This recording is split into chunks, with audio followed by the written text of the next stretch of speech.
The dust swirled thick as her uncle's voice cut through the air. She's worth 20 sacks of grain. Take her or leave her. Alara Wynne, 19 years old, stood frozen beside a wagon, her heart shattering as the men circled her like wolves eyeing fresh meat.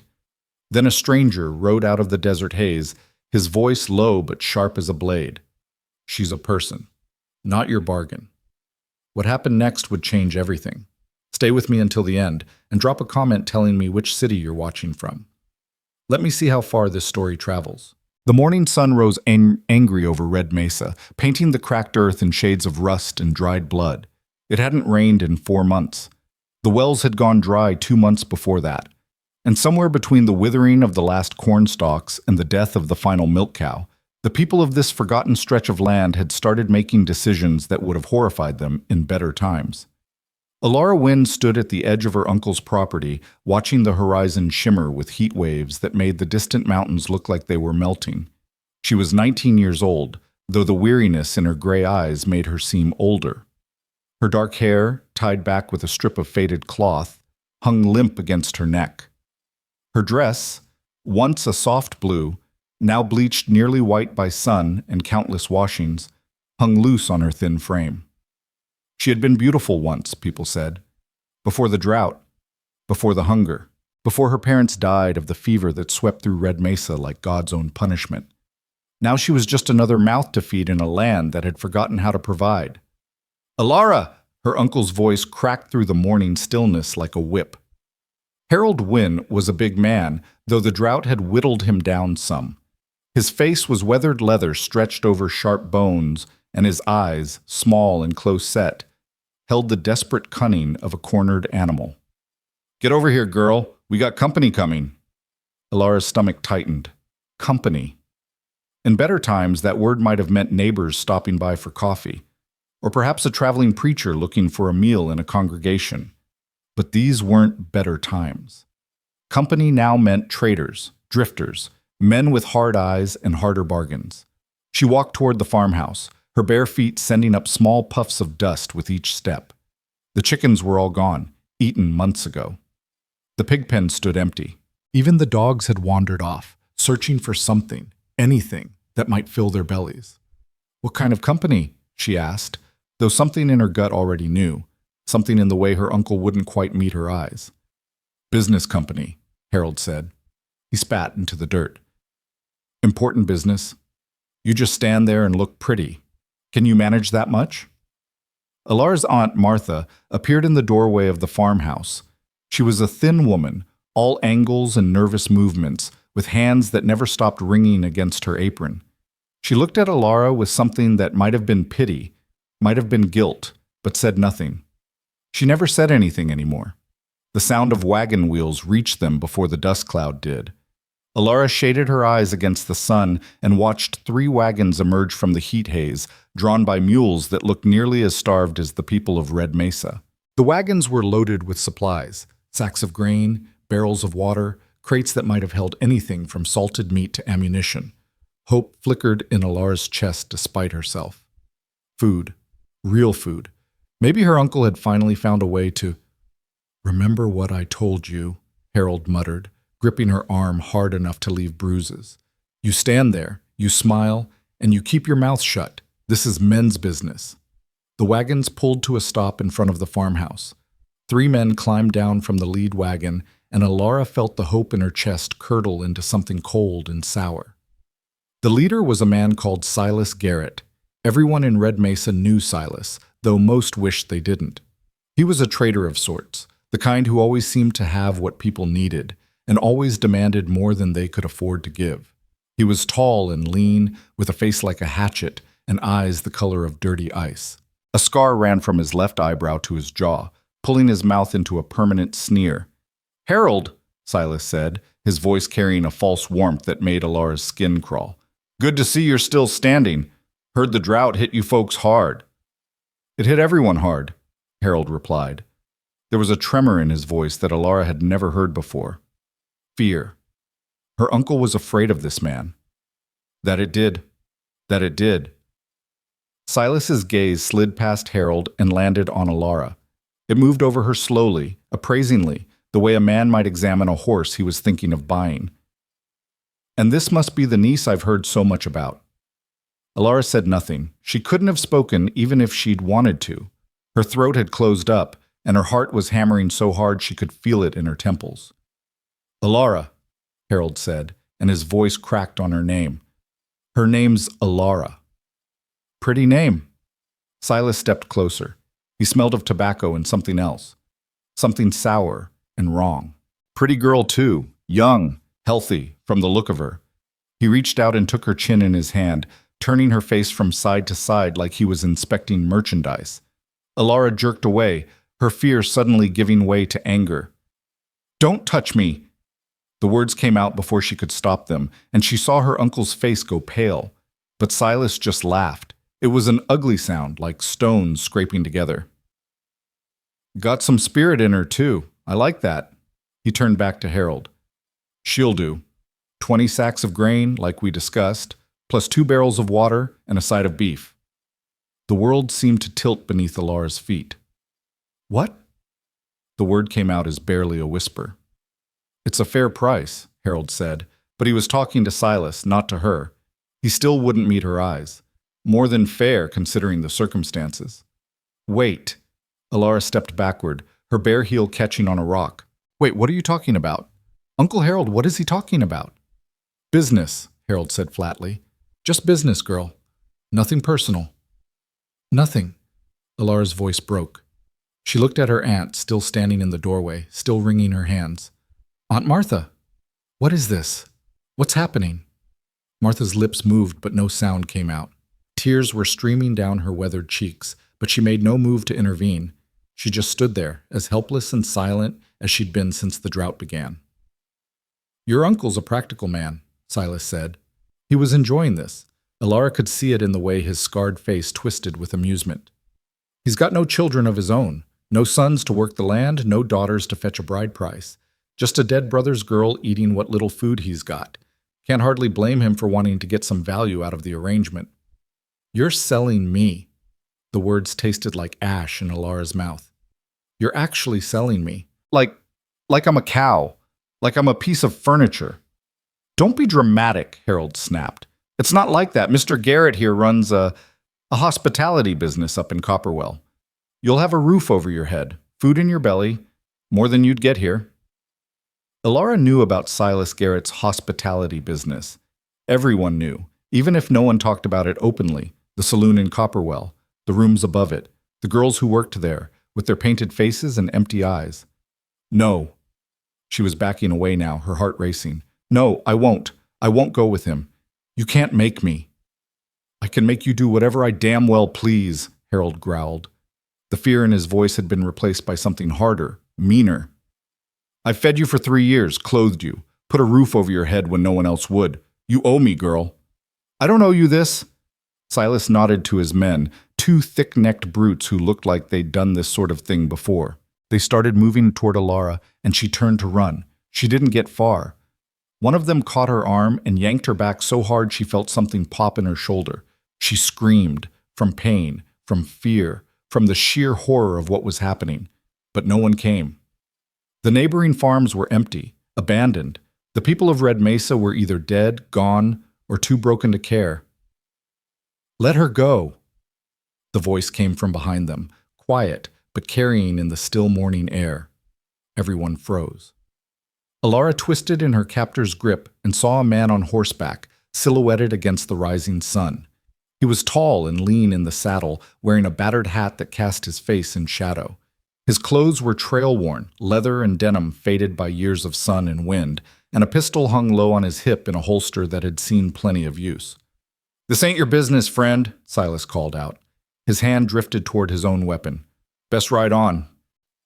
The stranger nudged his horse forward, and as he moved out of the sun's glare, Alara got her first real look at him. He was maybe 30, maybe a bit older. It was hard to tell with men who'd spent their lives on the trail.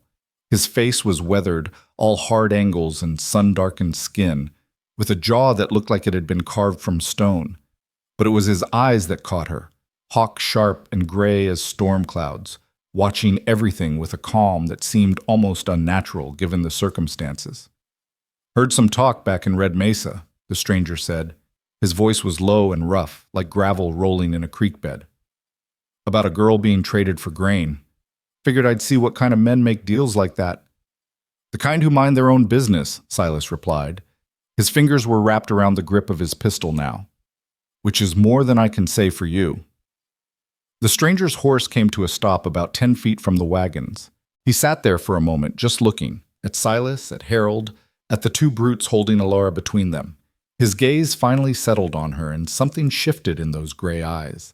Something that might have been anger, or might have been sorrow, or might have been both. Let her go, he said again. Or what? Silas drew his pistol, and his men followed suit. 3 guns, all pointed at the stranger. You're 1 man against 3, friend. Those ain't good odds. Maybe not. The stranger's hand hadn't moved toward his own weapon. He just sat there, calm as still water, like he had all the time in the world. But I've played worse odds, and I'm still here. Big talk. Silas's finger tightened on the trigger. You got a name, stranger, something we can put on your grave marker? Colt Harland. The name meant nothing to Alara, but she saw Silas's face change, just for a moment, a flicker of something that might have been uncertainty, might have been fear. Then it was gone, replaced by that permanent sneer. Harland, Silas repeated. Heard that name before. You're the one who cleaned out the Dawson gang up in Wyoming. That was a long time ago. Not so long that people have forgotten. Silas lowered his pistol slightly, not putting it away but no longer pointing it directly at Colt's chest. What do you want with this girl? She kin of yours. Never seen her before today. Then why do you care what happens to her? Colt's gaze moved back to Alara. She stared at him, this stranger who had appeared out of nowhere, who was facing down 3 armed men for a girl he'd never met. She didn't understand. She couldn't understand. In her experience, people didn't do things like this, not without wanting something in return. Because she's a person, Colt said quietly. Not your bargain. The words hung in the air between them, simple and final. Alara felt tears prick at her eyes. Not from fear this time, but from something else, something she couldn't name. Silas laughed, but there was no amusement in it. That's real noble, real pretty talk. But talk don't fill bellies, Harland. Talk don't buy grain when the wells are dry and the cattle are dead. Her uncle here made a deal, fair and square. I paid good money, good supplies for this girl. She's mine now. How much? The question caught everyone off guard, including Alara. Silas's eyes narrowed. What? How much did you pay for her? The grain, the water, the beef? What's it worth? Give me a number. Understanding dawned on Silas's scarred face, followed by a slow, ugly smile. You want to buy her? That what this is? Some kind of white knight play? I'm asking what you paid. Simple question. Silas glanced at his men, then back at Colt. The wheels were turning behind those dirty eyes, calculating angles, weighing risks. $300, he said finally. That's what the supplies were worth. You got $300, Harland? I've got it. Silas's smile widened. Well now, didn't expect that. Most men riding through this country don't have 2 nickels to rub together. He holstered his pistol and held out his hand. Show me. Colt reached into his saddlebag and pulled out a leather pouch. He tossed it to Silas, who caught it and opened it with greedy fingers. The glint of gold coins caught the morning sun. There's 300 there, Colt said. Count it if you want. Silas counted. His smile never wavered, but Alara could see the greed burning in his eyes, warring with something else. Wounded pride, maybe, or the simple meanness that lived in men like him. It's all here, Silas admitted. He pocketed the pouch and waved at his men. Let her go. The brutes released Alara so suddenly that she stumbled and nearly fell. She caught herself on the side of the wagon, her heart still pounding, her mind still reeling from how fast everything was happening. Pleasure doing business with you, Harland, Silas said. There was something in his voice, a threat, a promise, something that said this wasn't over. Maybe I'll see you around. Maybe you will. Silas climbed back onto his wagon, his men following suit. The wheels creaked as they turned, heading back toward the heat haze on the horizon. Alara watched them go, her fingers white-knuckled on the wagon's edge. Girl. She turned. Colt Harland had dismounted and was standing a few feet away, leading his horse by the reins. Up close he seemed even taller, even more weathered. The pistol on his hip looked well-maintained, the handle worn smooth from years of use. "You all right?" he asked. Alara opened her mouth to answer, but no words came out. She wasn't all right. She wasn't sure she'd ever be all right again. She'd just been sold by the only family she had left, bought by a stranger for reasons she couldn't fathom, and the world she thought she knew had crumbled to dust around her. "Now hold on just a minute," Harold's voice cut through her daze. Her uncle was striding toward them, his face flushed with something that might have been anger or might have been shame. "That's my niece you just bought, mister. What do you intend to do with her?" Colt looked at Harold with those storm-gray eyes, and Alara saw her uncle actually take a step back. There was something in Colt's gaze, a coldness, a hardness, that made it clear he was capable of violence, even if he seemed disinclined toward it. "I intend to give her a choice," Colt said. "Something you never did. She's just a girl. She doesn't know what's good for her." "Maybe not, but that's for her to figure out, not you." Colt turned back to Alara. "You can come with me. I've got a ranch about 2 days' ride from here. Honest work, if you want it. Or I can take you to the nearest town, and you can make your own way from there. Your choice." Alara stared at him. Her mind was spinning, trying to make sense of what was happening. "Why?" she managed. "You don't know me. You paid $300 for someone you've never met. Why would you do that?" Colt was quiet for a long moment. When he spoke, his voice was softer than she'd expected. "Because I was somewhere once," he said. "Somewhere bad. And someone helped me when they didn't have to. I've been trying to pay that back ever since." He held out his hand. "You don't have to trust me, but you don't have to stay here either." Alara looked at his hand, looked at her uncle, red-faced and impotent, looked at her aunt, still standing in the doorway, still crying those silent tears. She thought about the life she'd lived for the past 3 years, the meals that were never quite enough, the clothes that were always someone else's cast-offs, the way Harold looked at her sometimes, like she was a burden, an obligation, something to be endured rather than loved.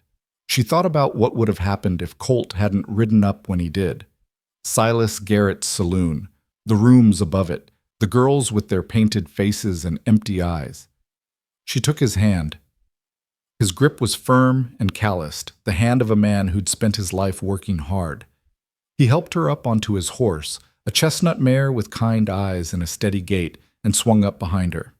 "You're making a mistake," Harold called after them. "You hear me, girl? You're making a mistake." Alara didn't answer. She didn't look back. She just held on to the saddle horn and watched the farmhouse grow smaller behind them until it was just a speck on the horizon, and then nothing at all. They rode in silence for the better part of an hour. The sun climbed higher, burning away the last of the morning coolness and replacing it with the dry, merciless heat that had become the only constant in this drought-stricken land. Alara felt sweat trickle down her back, soaking into the thin fabric of her dress. Her shoulder ached where Silas's man had grabbed her, and her throat was parched. Colt seemed to sense her discomfort. He reached around her and pulled a canteen from his saddlebag, pressing it into her hands. "Drink," he said. "There's a creek about an hour ahead. We can refill there." Alara drank. The water was warm and tasted of leather, but it was the sweetest thing she'd ever tasted. She made herself stop before she'd emptied the canteen, painfully aware that water was precious out here. "Thank you," she said, handing it back. Colt took a small sip himself, then hung the canteen back on the saddle. "You got a last name?" "Wynn. Alara Wynn." "How long were you living with your uncle?" 3 years. Since my parents died." "Fever?" She nodded, surprised that he'd guessed. It swept through Red Mesa in the spring of '72. Took almost a quarter of the town before it burned itself out. "I'm sorry." The words were simple, unadorned, but somehow they meant more than all the flowery condolences she'd received at her parents' funeral, maybe because they came without expectation, without the weight of obligation. "Where are we going?" she asked, changing the subject before she could start crying again. "My place. It's called the Dustfall Ranch, about 40 miles south of here in the foothills of the Copper Ridge Mountains. It's not much, but there's water. A well that hasn't gone dry yet, some cattle, a few horses." "And you live there alone?" "Mostly. I've got a hand who helps out when I need it, old man named Ezra. He lives in town but comes out when there's work to be done. Alara was quiet for a moment, watching the landscape slide past. Red dirt and brown scrub, broken occasionally by the skeleton of a dead tree. Everything was dying out here. Everything except, apparently, Colt Harlan's ranch. "Why did you really help me?" Colt didn't answer right away. When he did, his voice was carefully neutral. "I told you, someone helped me once." "That's not the whole story." "No, but it's the part I feel like telling right now." Fair enough, she thought. They were strangers, after all. Just because he'd spent $300 on her freedom didn't mean he owed her his life story. Didn't mean she owed him anything either, despite what he'd said about giving her a choice. The sun had passed its zenith by the time they reached the creek Colt had mentioned. It was little more than a trickle, really, a thin ribbon of water winding through a rocky streambed that had probably been 3 times as wide in better years. But it was water, cool and clear, and Alara nearly wept at the sight of it. Colt helped her down from the horse and let her drink her fill while he refilled the canteen and let the mare drink from a shallow pool. Alara knelt at the water's edge, scooping handfuls to her lips, feeling the blessed coolness spread through her parched body. "We should rest here for a bit," Colt said. "The heat's at its worst. Better to ride in the evening." He led the horse to a patch of shade beneath a rocky overhang and began unpacking a small bundle from the saddlebag. A moment later, he handed Alara a piece of jerky and a hard biscuit. "It's not much," he said, "but it'll keep your strength up." Alara accepted the food gratefully. The jerky was tough and salty, the biscuit dry as dust, but after 3 years of her uncle's meager portions, it tasted like a feast. They ate in silence, sitting in the shade while the sun hammered down on the world outside. Alara studied Colt from the corner of her eye, trying to make sense of him. He moved with an economy of motion that spoke of long practice, every gesture precise and unhurried. His hands were scarred, old scars, faded white against his tanned skin, and there was a small puckered mark on his left forearm that looked like it might have come from a bullet. "You're staring," he said without looking up. Alara felt her cheeks flush. "Sorry, I don't understand you." "Nothing to understand. I'm just a man who raises cattle and minds his own business." Men who mind their own business don't ride into situations like the one back there.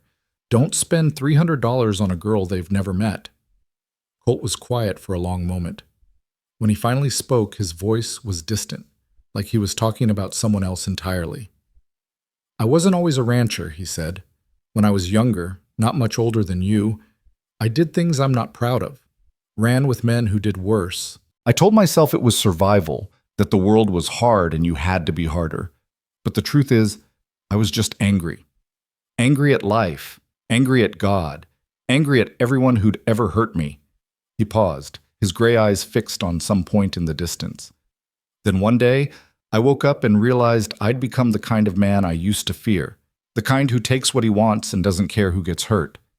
And I decided I didn't want to be that man anymore." "So you became a rancher." "I became someone who tries to do right, when I can. Someone who doesn't look the other way when people are being hurt."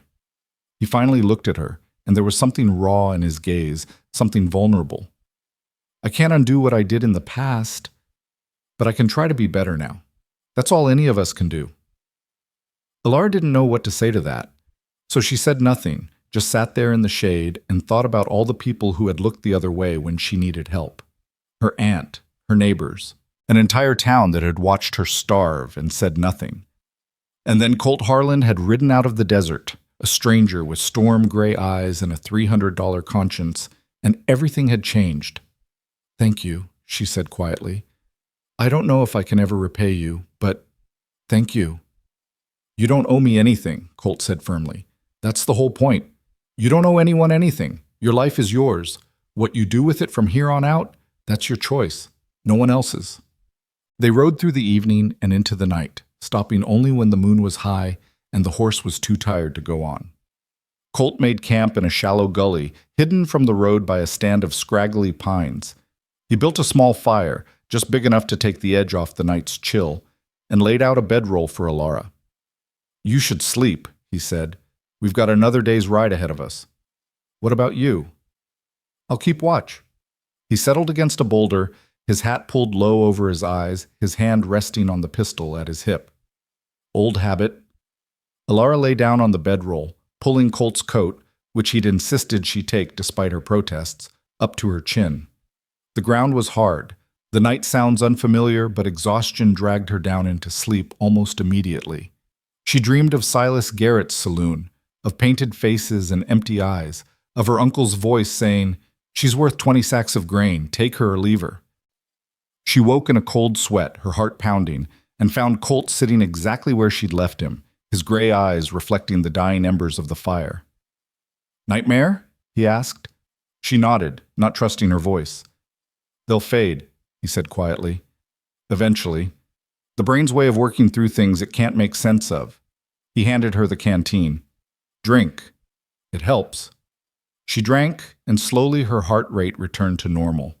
The stars wheeled overhead, vast and indifferent, and somewhere in the distance a coyote howled. "What happens when we get to your ranch?" Alara asked. "Whatever you want. Like I said, there's work if you want it. Honest work, cooking, cleaning, helping with the animals. I'll pay you fair wages, same as I'd pay anyone. Or if you'd rather move on, I can give you enough money to get to the nearest big town. San Antonio, maybe, or El Paso. You could start over somewhere no one knows you. And if I wanted to stay?" Colt looked at her then, really looked, and she saw something flicker in his eyes. Surprise, maybe, or something softer. "Then you'd be welcome," he said simply. "For as long as you like." Alara didn't make a decision that night. She wasn't ready to. Too much had happened too fast, and she needed time to sort through the wreckage of her old life before she could start building a new one. But as she lay back down on the bedroll and watched the stars spin slowly overhead, she felt something she hadn't felt in years. Hope. They reached the Dustfall Ranch late the following afternoon. Alara had expected something small, maybe a bit run down. A bachelor's homestead, functional but neglected. What she found instead took her breath away. The ranch sat in a shallow valley at the base of the Copper Ridge Mountains, sheltered from the worst of the drought by a ring of low hills and a creek that actually had water in it, real water, flowing and clear and seemingly endless. The main house was built of stone and timber, solid and well-maintained, with a wide porch that wrapped around 3 sides. Behind it stood a barn, a bunkhouse, and a series of corrals where horses grazed on grass that was actually green. "How?" Alara breathed. "How is any of this possible?" "Spring-fed creek," Colt said. "Comes down from the mountains. It's why I bought this place 10 years ago. Figured if things ever got bad, the water would be worth more than gold." He smiled just a little. "Turns out I was right." He helped her down from the horse and led her toward the house. The front door opened before they reached it, and an old man emerged, short and wiry, with a face like crumpled leather and eyes that sparkled with curiosity. "Well, well," the old man said. "Didn't expect you back so soon, Colt, and certainly didn't expect you to bring company. Ezra, this is Alara Wynn. She'll be staying with us for a while." Colt glanced at Alara. "Alara, this is Ezra Crow, best ranch hand in Texas, even if he is too old to admit it." "Too old?" Ezra snorted. "Boy, I was breaking horses before your daddy was born. Show some respect." But his eyes were kind as they settled on Alara. "Welcome to Dustfall, miss. You look like you could use a hot meal and a bath. Not necessarily in that order." Alara found herself smiling despite everything. "A bath sounds like heaven." "Then a bath you shall have." Ezra waved her toward the house. "I'll heat some water. Colt, you put up that horse before she collapses. Poor thing looks run ragged." Colt nodded and led the mare toward the barn, and Alara followed Ezra into the house. The interior was clean and simple. Wood floors, whitewashed walls, furniture that was sturdy rather than fancy. A stone fireplace dominated one wall, and through a doorway Alara could see a kitchen with a cast-iron stove and shelves lined with jars and cans. "Guest room's through there," Ezra said, pointing to a door at the end of a short hallway. "Ain't been used in a while, but the sheets are clean and the bed's comfortable. I'll bring the tub in when the water's hot." "Thank you." The words seemed inadequate, but Ezra just waved them away. "Don't thank me yet. Wait till you've tried my cooking." True to his word, Ezra produced a copper tub and enough hot water to fill it halfway. Alara soaked until the water went cold, watching the grime of the trail float away from her skin. When she finally emerged, she found a clean dress laid out on the bed. Simple cotton, a soft green that had probably belonged to someone else once. She didn't ask who. Dinner was beef stew and fresh bread, served at a rough-hewn table in the kitchen. Alara ate until she thought she might burst, then ate some more. Colt and Ezra talked about ranch business, a fence that needed mending, a heifer that was due to calf soon, and let her eat in peace. Afterwards, Ezra excused himself to check on the horses, and Alara found herself alone with Colt for the first time since they'd arrived. "I don't know how to do this," she admitted. "Being somewhere new, starting over. I've been surviving for so long I've forgotten how to actually live." Colt nodded slowly. "Takes time. Don't push yourself. Just take it one day at a time. That's all any of us can do." "One day at a time," Alara repeated. It sounded so simple when he said it. "Get some sleep," Colt said, standing. "Tomorrow I'll show you around the ranch. If you're going to stay, you might as well know how the place works." He walked out, leaving Alara alone with the dying fire and her own tangled thoughts. She made her way to the guest room and lay down on the bed. The mattress was soft, the sheets clean, the pillow cool against her cheek. It was the most comfortable bed she'd slept in since before her parents died. But sleep didn't come easily. She stared at the ceiling, listening to the unfamiliar sounds of the ranch, the creak of the house settling, the distant lowing of cattle, the whisper of wind through the trees. And underneath it all, a question she couldn't shake.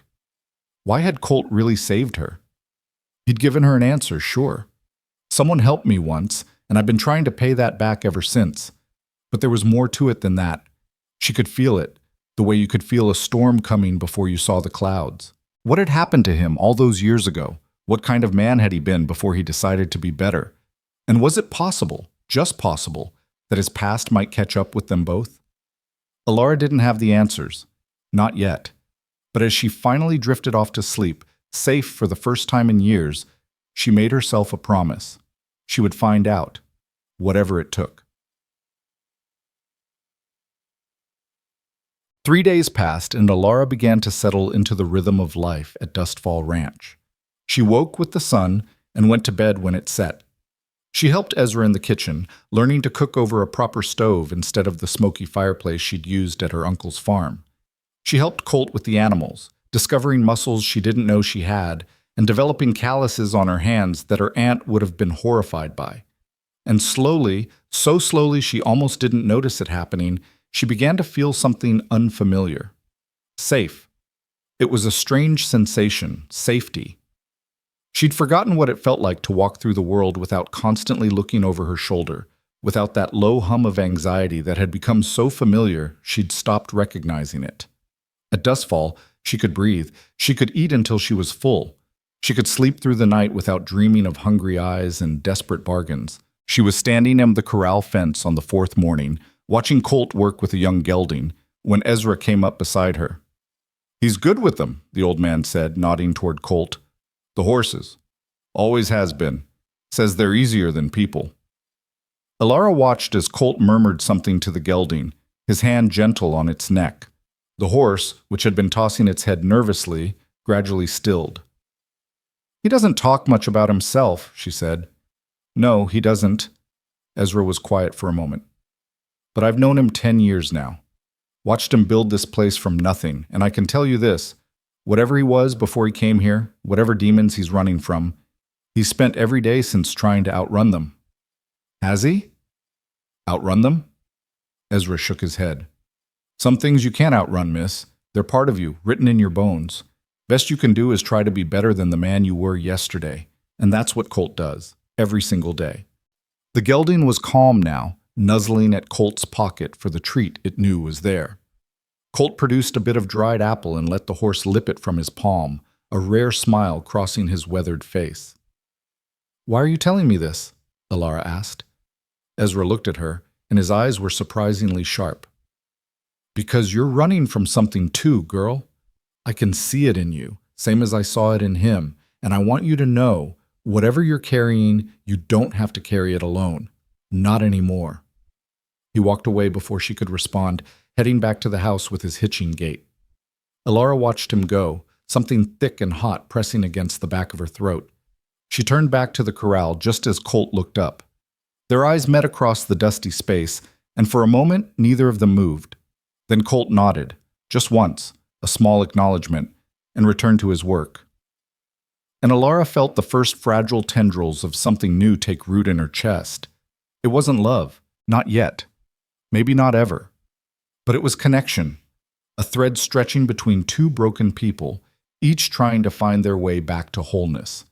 For now, that was enough. That night, the men who had bought her came back. Alara was in the kitchen, washing the dinner dishes, when she heard hoofbeats in the distance. A lot of them, too many for a friendly visit. She dried her hands and went to the window, peering out into the gathering dusk. Her heart froze. 3 wagons, at least a dozen riders, and at the head of them, silhouetted against the dying light, the unmistakable figure of Silas Garrett. "Colt!" She didn't scream it, but her voice carried. Within seconds, he was beside her, his face grim as he looked out at the approaching riders. "Get in the back room," he said quietly. "Bar the door. Don't come out until I tell you." "What are you going to do?"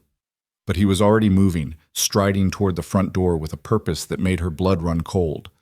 "Colt, wait!" He turned, just for a moment, and his gray eyes met hers. "I told you," he said. "Some things you can't outrun, but you can face them." He reached out and touched her cheek, just once, briefly, his calloused fingers gentle against her skin. "Whatever happens, this wasn't your fault. Remember that."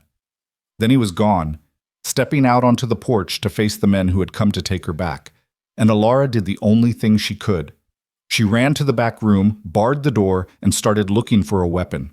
The back room of the Dustfall Ranch house had once been a storage space, Alara realized as she pressed herself against the rough stone wall. Crates and barrels lined the walls, dusty with disuse, and the single window was small and high, barely large enough to let in the fading light. She could hear voices outside now, Colt's, low and steady, and Silas Garrett's, sharp with ugly amusement. Her hands were shaking as she searched the room for anything she could use as a weapon. A rusted shovel leaned against one corner. An old axe handle, missing its head, stood propped beside a barrel of nails. Neither would do much against a dozen armed men, but they were better than nothing. She grabbed the shovel and pressed her ear to the barred door, straining to hear. "You made a mistake, Harland." Silas's voice carried clearly through the evening air. "A $300 mistake. That girl belongs to me now, fair and square. I paid for her twice, once to her uncle, once to you. She doesn't belong to anyone." Colt's voice was calm, almost eerily so. "That's not how people work." "That's exactly how people work. Everything's got a price, everything's for sale. You just haven't been desperate enough to learn that yet." There was a pause, then Silas laughed. "Or maybe you have. Word is you know exactly what it's like to be bought and sold. Word is you used to run with the Dawson boys before you got religion." Alara's breath caught. The Dawson gang. She'd heard stories, everyone had. They'd terrorized the territories for years before someone finally put them down. Robbers, killers, men who did things that made decent folks cross themselves and look away. And Colt had been one of them?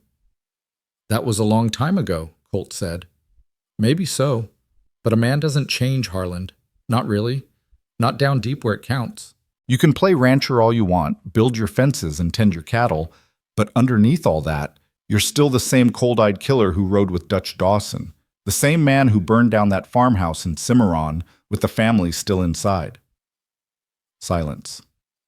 Long and heavy and terrible. "I didn't," Colt started. "Didn't what? Didn't light the match? Maybe not. But you were there, you watched, and you didn't do a damn thing to stop it." Silas's voice dripped with cruel satisfaction. "So don't stand there and lecture me about morality, Harland. Don't pretend you're any better than me. We're the same, you and I. The only difference is I'm honest about what I am." Alara's heart was pounding so hard she could feel it in her temples. She wanted to believe it wasn't true, that the man who had saved her, who had shown her kindness without asking for anything in return, couldn't have done the things Silas was describing, but she remembered the scars on his hands, the bullet mark on his arm, the way he'd said, "I did things I'm not proud of." You came here for the girl, Colt said finally. His voice had changed, harder now, with an edge that hadn't been there before. You're not getting her. See, that's where you're wrong. Silas's voice moved, and Alara heard the creak of leather as men dismounted. I've got 12 guns here, Harland. You've got one. Even if you were still the man you used to be, those odds aren't survivable. Maybe not, but I'll take at least 3 of you with me before I go down. Maybe 4. Question is, there was the distinctive click of a pistol being cocked. Which 3? The silence that followed was thick enough to choke on. You're bluffing, Silas said, but there was uncertainty in his voice now. Try me. More silence. Then a different voice, one of Silas's men. Boss, maybe we should… Shut up. Silas's voice was tight with anger. Nobody asked you. A pause. All right, Harland, you want to do this the hard way? Fine. We'll do it the hard way. Alara heard the shuffle of boots, the jingle of spurs. They were spreading out, she realized, surrounding the house, cutting off any escape. She looked at the small window high on the wall, too small to climb through even if she could reach it. The door was barred, but it wouldn't hold against determined men with axes. She was trapped, and Colt was out there alone. No, not alone. She heard another door open somewhere in the house, and then Ezra's voice, scratchy and defiant. You boys picked the wrong ranch to mess with. Old man, this doesn't concern you. Silas sounded impatient now. Walk away, and we'll let you live. I've been walking away from fights my whole life, got too old to keep doing it. There was the distinctive sound of a shotgun being racked. Besides, I always wanted to see what buckshot does to a man at close range. Despite everything, Alara felt a surge of something like hope. 2 against 12 was still terrible odds, but it was better than 1 against 12. And if she could find a way to help… A gunshot split the air. Alara's heart stopped. She pressed harder against the door, straining to hear, but all she could make out was shouting, cursing, the thunder of running feet. Another shot, then another. Glass shattered somewhere nearby, and she heard Ezra yell something she couldn't make out. She couldn't stay in here. She couldn't just hide while people fought and died for her. Whatever Colt had done in the past, whatever kind of man he'd been, he was trying to protect her now, and she wasn't going to let him do it alone. Alara grabbed the shovel and unbarred the door. The hallway was dark, lit only by the dying light from the windows. She moved toward the front of the house, her bare feet silent on the wooden floor, the shovel clutched in both hands like a club. Through the shattered front window, she could see muzzle flashes in the gathering darkness. Colt, behind the water trough, Ezra on the porch, both of them pinned down by fire from multiple directions. One of Silas's men was creeping along the side of the house, his pistol drawn, clearly planning to flank them. He hadn't seen her yet. Alara didn't think. She just moved. The shovel caught him across the back of the head with a sound like a melon hitting stone. He went down without a sound, his pistol skittering across the dirt. Alara scooped it up, her hands trembling, and pressed herself against the wall. She'd never fired a gun in her life. But there was a first time for everything. Another of Silas's men came around the corner and Alara pulled the trigger. The recoil nearly knocked her off her feet, and she had no idea if she'd hit anything, but the man dove for cover, which was enough. She fired again, and this time she heard him yelp. "There's someone in the house!" He screamed. "The girl's got a gun!" Everything seemed to happen at once. Colt burst from behind the water trough, his pistol blazing. Ezra let loose with both barrels of the shotgun, the sound like thunder rolling across the valley. Men screamed and cursed and returned fire, and the air was thick with gun smoke and the smell of blood. Alara kept firing until the pistol clicked empty, then ducked back inside the house and pressed herself against the wall, her whole body shaking. She could hear Silas shouting orders, could hear the wounded moaning, could hear Colt's voice calling her name. "Alara, stay down!" She didn't stay down. She grabbed the fallen man's gun belt. He was still unconscious, bleeding from the head, and fumbled with the buckle until she got it free. There were bullets in the belt. Her hands were shaking so badly she could barely load the pistol, but she managed, spilling cartridges everywhere in the process.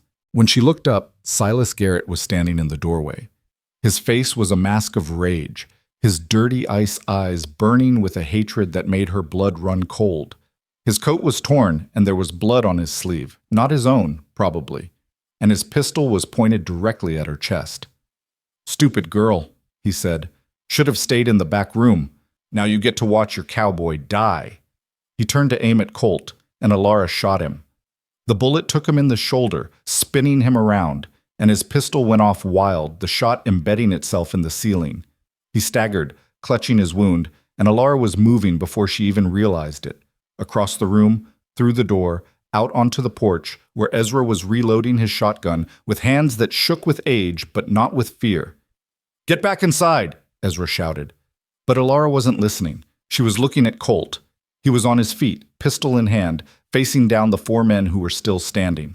3 more lay in the dirt, not moving. The rest had scattered, fleeing into the darkness on horses that kicked up clouds of dust as they ran. "It's over, Garrett." Colt's voice was cold, utterly without emotion. "Your men are dead or gone. You're wounded.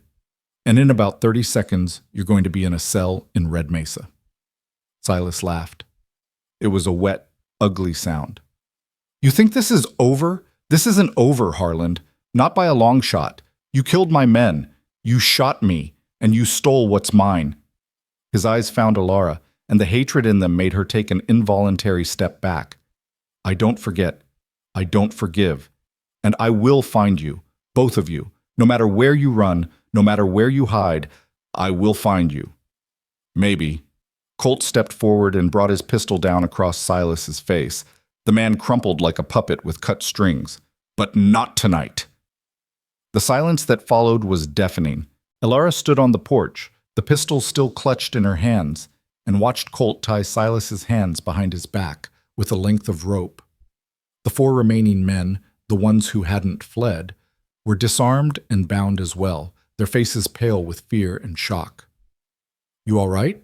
Colt asked without looking up. Alara realized she was crying. She didn't know when she'd started. "I shot him," she said. Her voice sounded strange to her own ears, high and thin like a child's. "I shot a man. You saved my life." Colt finished the last knot and finally looked at her. His face was streaked with dirt and gun smoke, and there was blood on his sleeve. His own, she realized, from a graze on his arm. But his eyes were gentle as they met hers. "You did what you had to do. That's nothing to be ashamed of." "Is he dead?" "No, just wounded." He walked toward her, his boots crunching on the broken glass that littered the porch. "He'll live to stand trial, him and all his men. And then what?" Colt stopped in front of her, close enough that she could feel the heat radiating from his body, smell the gunpowder and sweat, and something else. Something that was just him. He reached out and gently took the pistol from her hands. She hadn't realized how tightly she'd been gripping it until the blood rushed back into her fingers. "Then he goes to prison," Colt said. "And you go wherever you want, free and clear." Alara looked at him. This man who had appeared out of the desert haze and changed everything. This man with the haunted eyes and the blood-stained past, who had stood against 12 armed men to protect someone he barely knew. "What if I want to stay?" she asked. Colt's expression didn't change, but something shifted in his eyes, a flicker of surprise, maybe, or hope. "Then you stay. Like I said before, your choice, no one else's." Ezra appeared in the doorway, shotgun still in hand, and surveyed the carnage with a low whistle. "Well," he said, "that's going to be a hell of a story for the sheriff." The tension broke. Alara found herself laughing, a strange, half-hysterical sound that was closer to sobbing than actual mirth, and Colt's lips twitched in what might have been a smile. "Get some rope," he told Ezra. "We're going to need more, a lot more."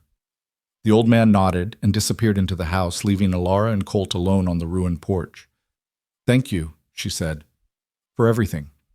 Colt shook his head. "Don't thank me. You saved yourself tonight. You found a weapon, you fought back, you didn't give up. That's not something I did for you. That's something you did for yourself." She wanted to argue, but she realized he was right. For the first time in her life, she had fought for herself. She had refused to be a victim, refused to be traded and sold and used. She had taken control of her own fate, even if it was just for a moment, even if she was terrified the whole time. And it felt good. It felt like the first step toward becoming someone new. The night deepened around them, and the stars emerged one by one, distant and cold, but somehow comforting in their constancy. Somewhere in the darkness, a coyote howled. The sound echoed off the mountains and faded into silence, leaving nothing but the whisper of the wind through the pines. The sheriff arrived at dawn. His name was Tom Hollister, and he was a big man with a thick mustache and the weary eyes of someone who had seen too much and expected nothing good. He surveyed the bound prisoners, the scattered bodies, the bullet holes pockmarking the walls of the ranch house, and then he looked at Colt with something that might have been respect. "Heard there was trouble out this way," Hollister said. "Didn't expect to find a small war." "They came for the girl." Colt nodded toward Alara, who was standing by the water trough, her arms wrapped around herself against the morning chill. "I told them she wasn't for sale." Hollister's eyes moved to Silas, who was sitting in the dirt with his hands bound behind his back, his face pale from blood loss and humiliation. "Silas Garrett, should have known you'd be mixed up in this." "That man attacked us," Silas spat. "He killed my men. He shot me. I want him arrested. From what I hear, you came onto his property with a dozen armed men." Hollister's voice was flat. "That's not a social call, Silas. That's an assault. And given what I know about your hospitality business up in Copperwell, I'd say you got off light." "You can't." "I can, and I will." Hollister turned to his deputies. "Get these men loaded up. The wounded go to the doctor first, then the jail. The dead." He looked at the bodies lying in the morning light. "Get them buried proper. Even scum like this deserves that much." It took most of the morning to sort everything out.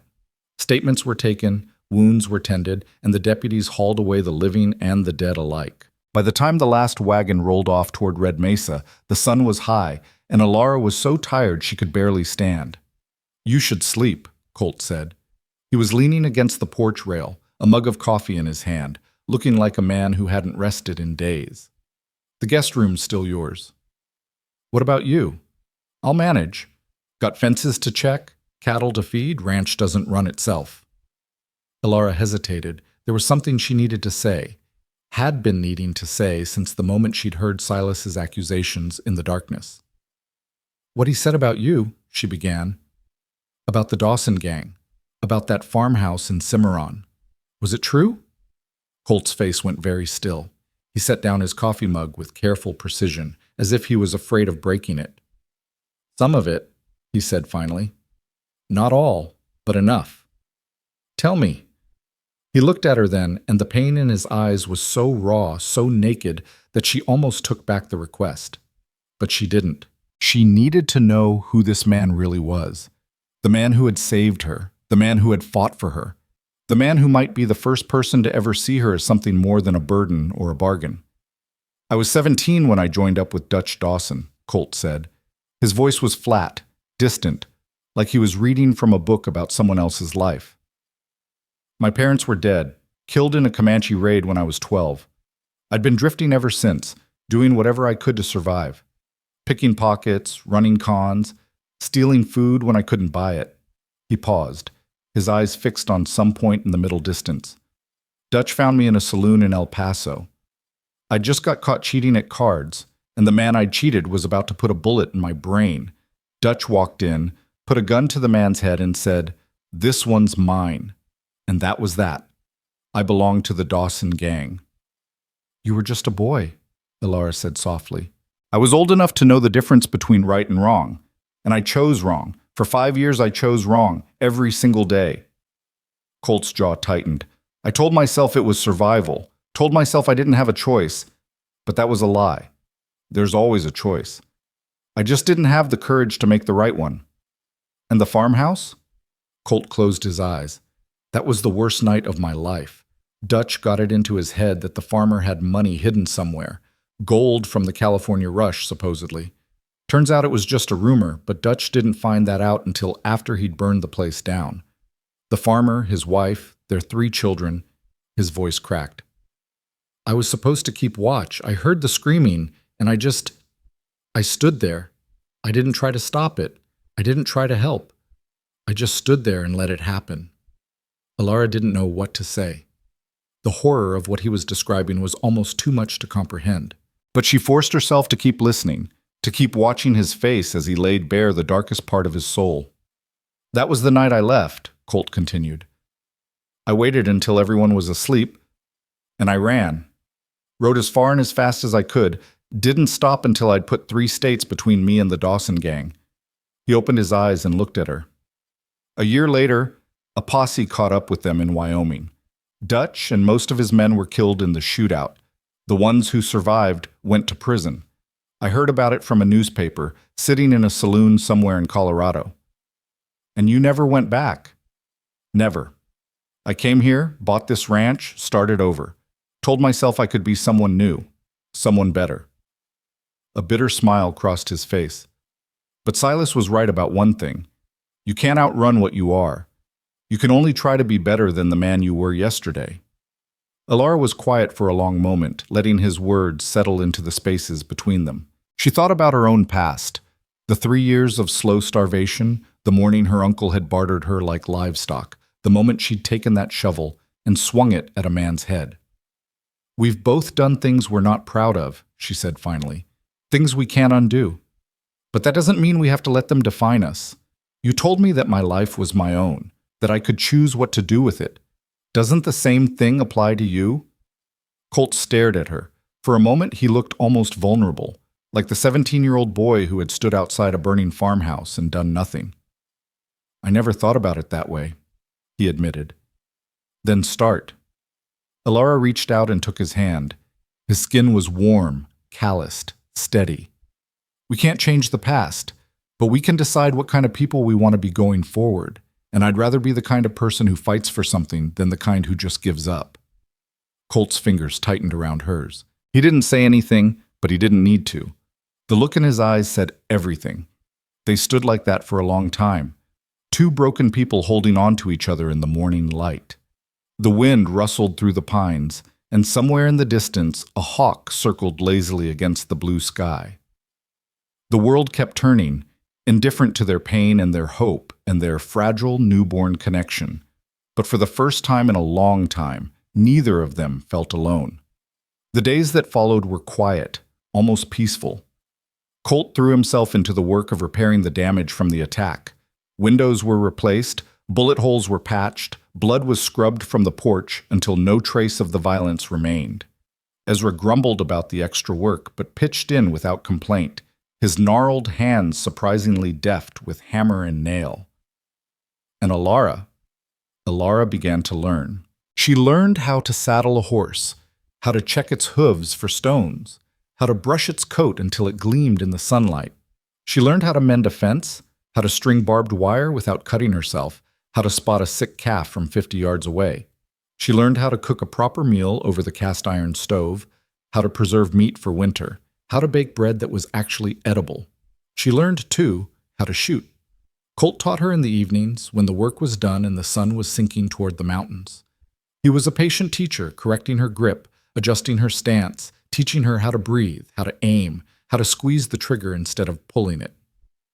"You're a natural," he told her one evening after she'd put 3 shots in a row through the center of a tin can 50 feet away.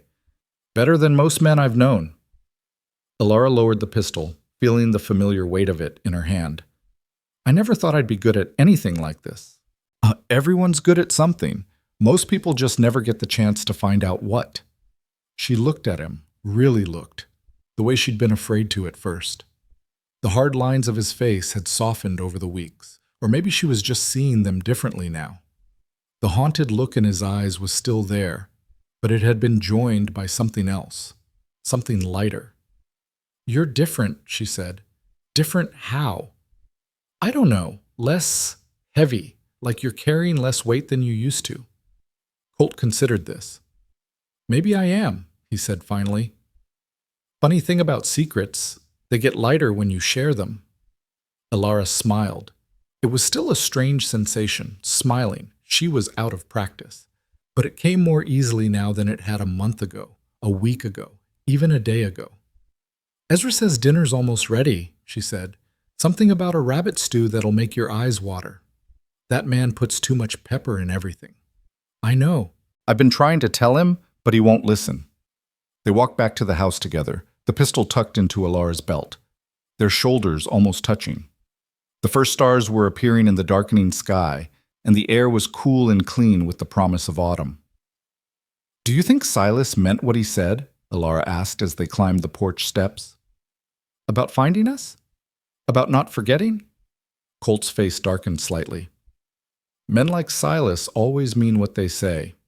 He'll come for us eventually, if he doesn't hang first. Does that scare you? No. Colt held the door open for her. Does it scare you? Alara thought about it. A month ago, the answer would have been yes. A month ago, she had been a terrified girl who couldn't imagine fighting back, couldn't imagine standing up for herself, couldn't imagine being anything other than a victim.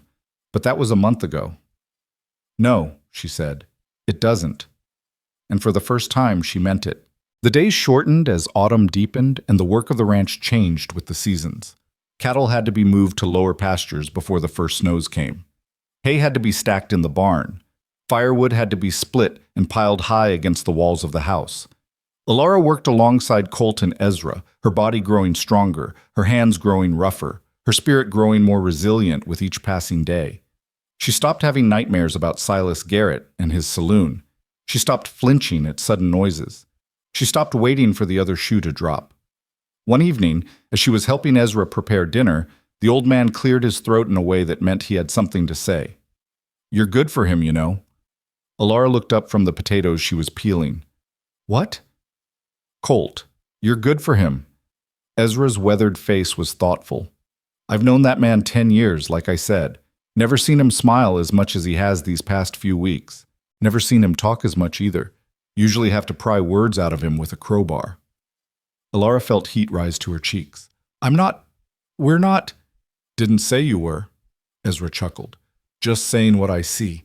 And what I see is two people who've been through hell and are helping each other find their way out. He shrugged. Nothing wrong with that. Nothing wrong at all. Alara didn't know what to say, so she said nothing. She just went back to peeling potatoes, trying to ignore the warmth spreading through her chest. That night, after dinner, Colt asked her to walk with him. The moon was full, painting the landscape in shades of silver and shadow. They walked along the creek, listening to the water burble over the stones, feeling the cool breeze that carried the first hints of winter. I've been thinking, Colt said. About what? About the future. About what happens when spring comes and the roads open up again. Alara's heart tightened. She'd been avoiding thinking about the future, about what came next, about whether her time at the ranch was temporary or permanent. And? She prompted. Colt stopped walking.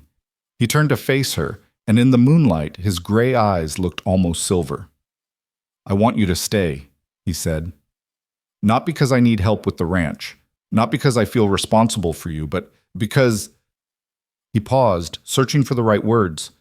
Because having you here makes this place feel like home for the first time since I bought it. Alara stared at him. Her heart was pounding, and her mind was racing, and she couldn't seem to form a coherent thought. You don't have to answer now, Colt continued. I know it's a lot to think about, and I know you might want something else, a life, somewhere bigger, somewhere more exciting than a cattle ranch in the middle of nowhere. I'd understand if you did. I wanted you to know that the option is there, if you want it. He fell silent, watching her with an expression that was almost nervous. This hard, weathered man who had faced down 12 armed men without flinching, nervous about her answer. I don't need to think about it, Alara said. Colt's face fell slightly. I understand. No, you don't. She stepped forward, close enough to touch him, close enough to feel the warmth radiating from his body. I don't need to think about it because I already know my answer. I want to stay, not because I have nowhere else to go, not because I feel grateful to you, but because... She took a breath. Because you're the first person who ever saw me, really saw me, not as a burden or a bargain or a piece of property, as a person. And I want to stay with someone who sees me like that. Colt's expression changed. The nervousness faded, replaced by something softer, something warmer, something that made Alara's breath catch in her throat. Then stay, he said. She reached up and touched his face, the rough stubble on his jaw, the weathered lines around his eyes, the small scar above his eyebrow that she'd never asked about. He was imperfect, broken, haunted by a past that would never fully release him. just like her. "I will," she said. And there, by the creek under the silver moon, with the mountains rising dark and silent around them, they stood together, two people who had found each other in the desert, who had fought side by side, who had shared their darkest secrets and their fragile hopes. They didn't kiss. It wasn't time for that yet. Maybe wouldn't be for a while.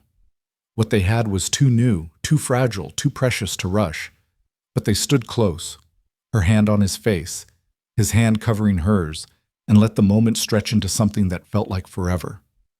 Eventually, they walked back to the ranch house side by side, and for the first time since her parents died, Alara Wynn felt like she was exactly where she belonged. Word came from Red Mesa 3 weeks later that Silas Garrett had escaped. Ezra brought the news back from his weekly trip to town, his face grim as he relayed what the shopkeeper had told him. The prisoner transferred to the territorial prison had been ambushed. 2 deputies were dead. Silas and his men had vanished into the hills. "Sheriff Hollister's organizing a posse," Ezra said. "But they've got a 3-day head start. Could be anywhere by now." Colt absorbed the news in silence, his face unreadable. Alara watched him, waiting for the fear to come, but it didn't. Not the way it would have a month ago. "He'll come for us," she said. It wasn't a question. "Probably." Colt's voice was calm, matter-of-fact. "Not right away.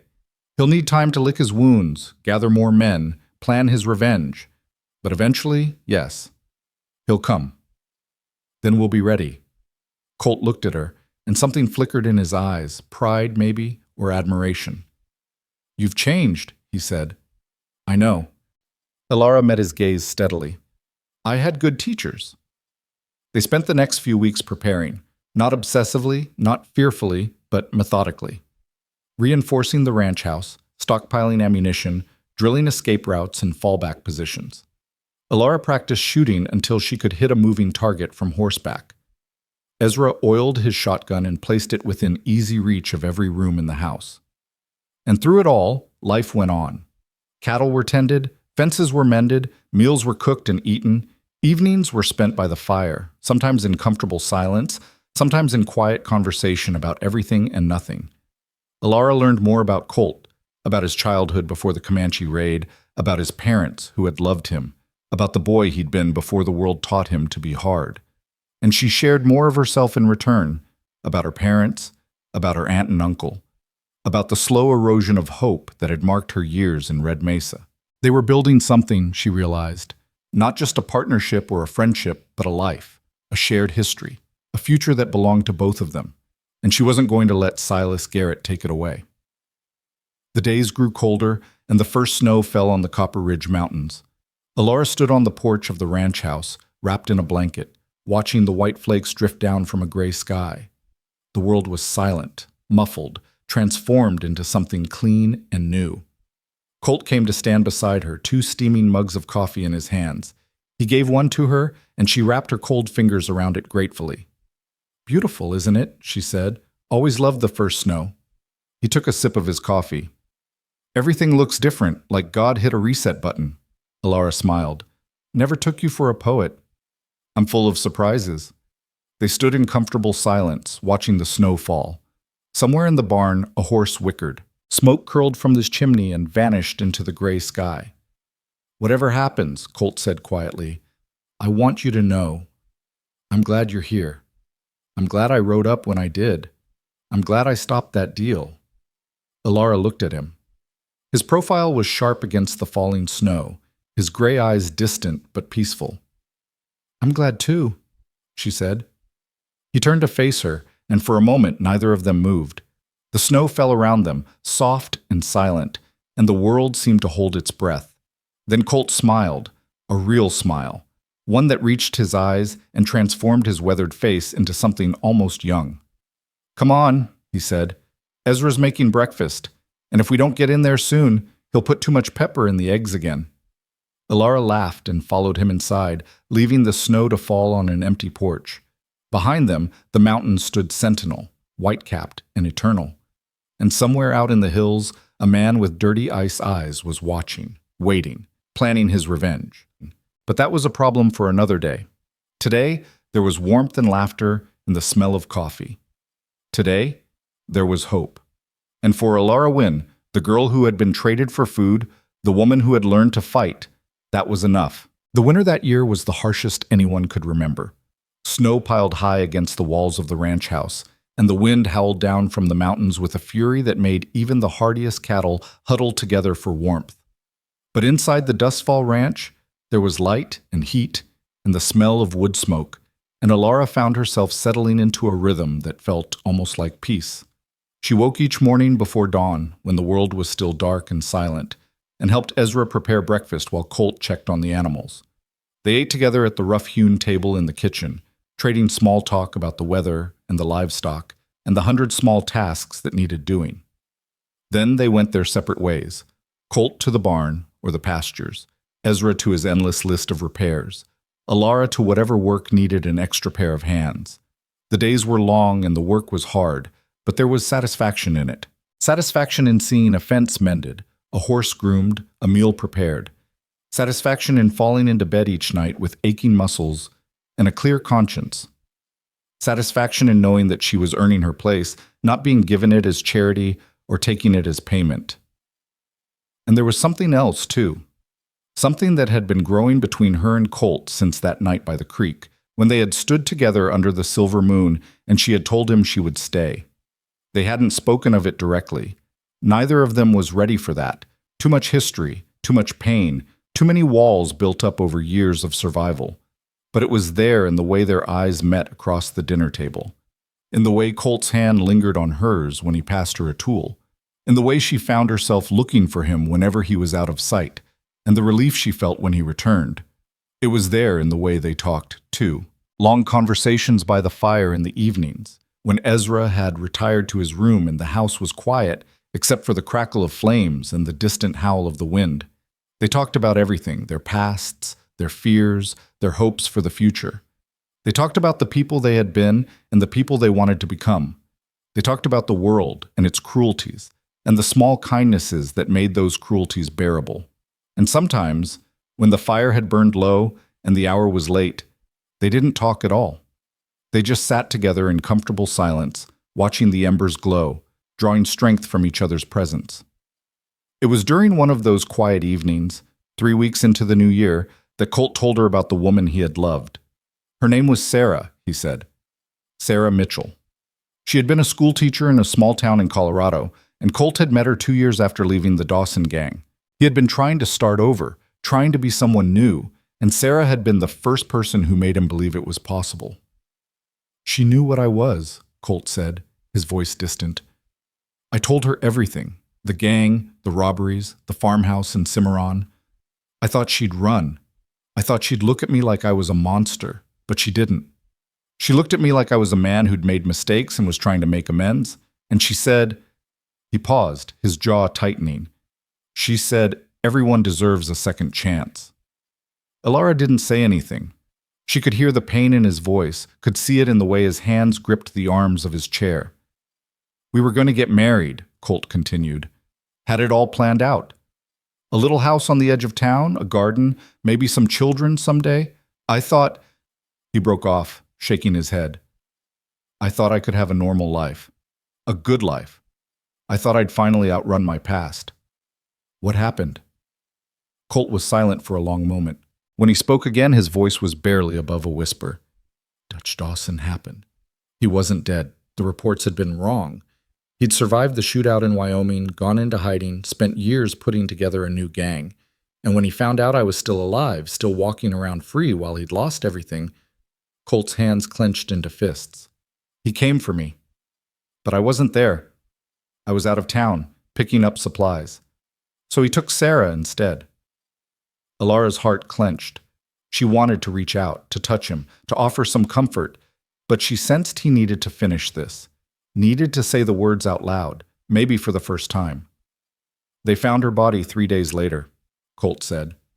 Dutch left a note pinned to her dress. It said, "Now we're even." He closed his eyes.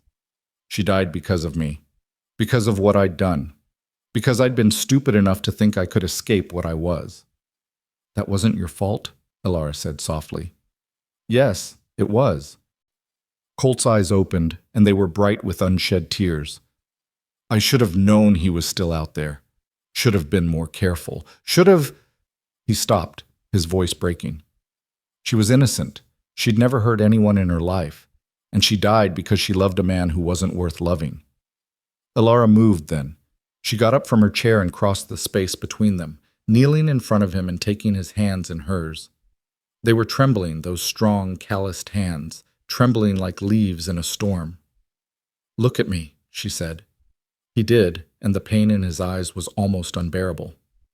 Sarah loved you, Elara said firmly. She knew who you were, what you'd done, and she loved you anyway. She saw something in you that was worth saving, and what happened to her? That was Dutch Dawson's choice, his cruelty, his evil, not yours. But if I hadn't, you can't live your life in if-onlys. Elara squeezed his hands. Believe me, I know. I spent 3 years in my uncle's house asking myself what I could have done differently. What if my parents hadn't died? What if I'd been smarter, more useful, more valuable? What if... She shook her head. It doesn't change anything. It just keeps you trapped in the past. Colt stared at her, his eyes searching her face. Sarah would want you to live, Elara continued, to be happy, to build the kind of life you'd planned together, even if it's with someone else. That's what people who love us want, for us to keep going, keep hoping, keep trying to be better. She paused. That's what you've been doing, isn't it? All these years? Trying to honor her memory by being the man she believed you could be? Colt was quiet for a long time. The fire crackled, sending sparks spiraling up into the darkness of the chimney. Outside, the wind moaned, and somewhere in the distance, a wolf howled. I never thought about it that way, he said finally. Then start. Laura smiled, echoing the words he'd said to her weeks ago. We can't change the past, but we can decide what kind of people we want to be going forward. For the first time since he'd started telling his story, a hint of a smile touched Colt's lips. Using my own words against me? They were good words. He laughed, a short, surprised sound that seemed to catch him off guard. Then he reached out and touched her face, his calloused fingers gentle against her cheek. You're remarkable, he said. You know that? Elara felt heat rise to her face. I'm just someone who's been through hard times, same as you. No. Colt shook his head. Not same as me. You're stronger than I was at your age, braver, more willing to hope. His thumb traced the line of her cheekbone. I spent years running from my past. You faced yours head on, grabbed a shovel, and fought back. There's a difference. I had help. So did I. The difference is, I didn't always take it. He dropped his hand, but his eyes stayed on her face. You're going to be all right, Elara Wynne. Whatever happens, you're going to be more than all right. She wanted to say something, to tell him that he was going to be all right too, that they were going to be all right together, but the words caught in her throat. So instead, she just held his hands and let the moment stretch between them, full of unspoken promises and possibilities. The fire burned lower, and eventually they parted for the night. But something had shifted between them. Another wall had come down. Another layer of armor had been shed. They were both still broken, still healing, still learning how to trust. But they were learning together, and that made all the difference. February brought a brief thaw, and with it, news from town. Ezra returned from his supply run with a grim expression and a newspaper tucked under his arm. He spread it out on the kitchen table without a word, letting Colt and Elara see the headline for themselves. Escaped prisoner Silas Garrett wanted for triple murder. The article described how Garrett and his men had attacked a homestead 50 miles north of Red Mesa. A family of 5 had lived there, a farmer, his wife, and their 3 children. All of them were dead now, burned to death when Garrett's gang set fire to the house. Elara felt the blood drain from her face. 3 children. A family. Gone. Because of a man who had once tried to buy her like livestock. He's working his way south, Colt said. His voice was flat, controlled, but Elara could see the tension in his jaw, the white-knuckled grip of his fingers on the edge of the table. Gathering men, building up his gang again. Building up to what? Ezra asked. To this. Colt's eyes met Elara's. He's coming for us. This is his way of sending a message, letting us know he hasn't forgotten. Hasn't forgiven. Then we need to go, Ilara said. Leave. Find somewhere he can't find us. He'll find us. Colt shook his head. Men like Silas, they don't give up. They don't move on. Running will just delay the inevitable, and in the meantime, more people will die. That family, his voice cracked. That family died because of me. Because I humiliated Silas in front of his men. Because I took something he thought was his. That family died because Silas Garrett is a monster, Ezra said sharply. Don't go taking credit for his evil, boy. That's not your burden to carry. Maybe not, but I can end it. Here. Now. Colt straightened up, and there was something different in his eyes, something hard and cold and determined. He wants a fight? I'll give him one. But on my terms. On my ground. You're talking about making a stand, Ilara said. I'm talking about finishing this. Once and for all. Colt turned to face her fully. I know what I'm asking. I know the risk. But if we run, more people die. More families burn. And eventually, he catches up to us anyway. Maybe when we're tired, when our guard is down, when we can't fight back. I'd rather face him now, while we're ready, than spend the rest of our lives looking over our shoulders. Ilara thought about the family in the newspaper. The father, the mother, the 3 children who would never grow up. She thought about her own parents, taken by fever before their time. She thought about all the people who had died while others looked the other way, too afraid or too weak to intervene. And she thought about the girl she had been 6 months ago, trembling beside a wagon, waiting to be traded like livestock. That girl was gone now. In her place was someone new, someone stronger, someone who had learned to fight, to hope, to stand up for herself and the people she cared about. I'm not running, she said. Colt's eyes widened slightly. Ilara, I said I'm not running. She stepped forward, her chin lifted, her voice steady. You saved me, Colt Harland.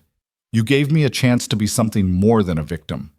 And I'm not going to repay that by running away when things get hard. She paused. Besides, if Silas Garrett wants to come after me, he'll have to go through me to do it. And I've gotten pretty good with a pistol. A ghost of a smile crossed Colt's face. That you have. So we make a stand, Ezra said. The 3 of us against however many men Garrett can scrape together. He chuckled, a dry, humorless sound. I've survived worse odds, not many, but some. We won't be alone, Colt said. I've got some credit in this territory. People who owe me favors, men who'd be willing to stand with us if I asked. He paused. And Sheriff Hollister's been hunting Garrett for months. If we can get word to him, let him know where Garrett's headed. Then we're not just defending ourselves, Ilara finished. We're setting a trap. Exactly. Ilara looked at Colt, then at Ezra, then back at Colt. The fear was still there. She would be lying if she said it wasn't. But underneath the fear was something else, something fiercer. All right, she said. Let's set a trap. The next few weeks were a blur of preparation. Colt rode out to call in his favors, returning with a handful of hard-faced men who asked few questions and demanded little in return. There was a former deputy named Jonas Creek, drummed out of the service for shooting a man who'd beaten his wife. There was a Comanche scout called Two Ravens, who had once helped Colt track a cattle rustler across 3 counties. There was a pair of brothers, Jake and Eli Porter, who ran a freight company and had lost a shipment to Garrett's men 2 years back. And there was Sheriff Hollister, who arrived with 4 deputies and a warrant for Silas Garrett's arrest, or his body, whichever came first. You're sure he's coming here? Hollister asked, surveying the ranch with a practiced eye. He's coming, Colt said. The attacks are getting closer, bolder. He's testing us, seeing how we react. Pretty soon he'll make his move. And you think you can hold this place against him? Colt looked around at the men gathered in the yard, 10 in all, counting himself and Ezra. I think we have a better chance here than anywhere else. The ranch is defensible. We know the terrain, and Garrett won't be expecting this much resistance. He won't be expecting any resistance, Hollister said grimly. That's not his style. He hits hard, hits fast, and hits people who can't fight back. A bunch of armed men waiting for him. He shook his head. That's going to throw him off his game. That's the idea. They spent the next several days fortifying the ranch. Windows were boarded up, with narrow slits cut for firing. Barricades were built around the main house and the barn. Supplies were stockpiled. Food, water, ammunition, enough to withstand a siege if it came to that. Alara worked alongside the men, hauling lumber, hammering nails, filling sandbags. No one questioned her presence. No one treated her like a delicate flower that needed protecting. She had proven herself in the first attack on the ranch, and that had earned her a place among them. At night, she practiced shooting with Colt until her arms ached and her ears rang. She learned how to reload quickly, how to take cover, how to move from position to position without exposing herself to fire. She learned how to clean and maintain her weapons, how to spot an ambush, how to signal silently with hand gestures. "You're pushing yourself too hard," Colt said one evening as she sat on the porch cleaning her pistol with hands that trembled from exhaustion. "I need to be ready." "You are ready. You've been ready for weeks." He sat down beside her, close enough that their shoulders almost touched. "What you need now is rest. A tired shooter is a dead shooter." Alara knew he was right, but the fear wouldn't let her stop. Every time she closed her eyes, she saw Silas Garrett's face, that dirty ice gaze, that scarred sneer, that voice saying, "I don't forget, I don't forgive." She saw the newspaper headline, the burned farmhouse, the 3 children who would never grow up. "What if it's not enough?" she asked quietly. "What if we do everything right and he still wins?" Colt was silent for a moment. Then he reached over and took her hand, his calloused fingers warm against her cold skin. "Then we go down fighting," he said, "together, and we make sure he pays for every inch he takes." He paused. "But I don't think it's going to come to that. I've survived worse odds than this, and I've got something to fight for now that I didn't have before." "What's that?" He looked at her, and in the fading light his gray eyes were soft. "You," he said simply. Alara's breath caught. She had known, of course she had known, that there was something between them, something that had been building since the moment he rode out of the desert and stopped her uncle's trade.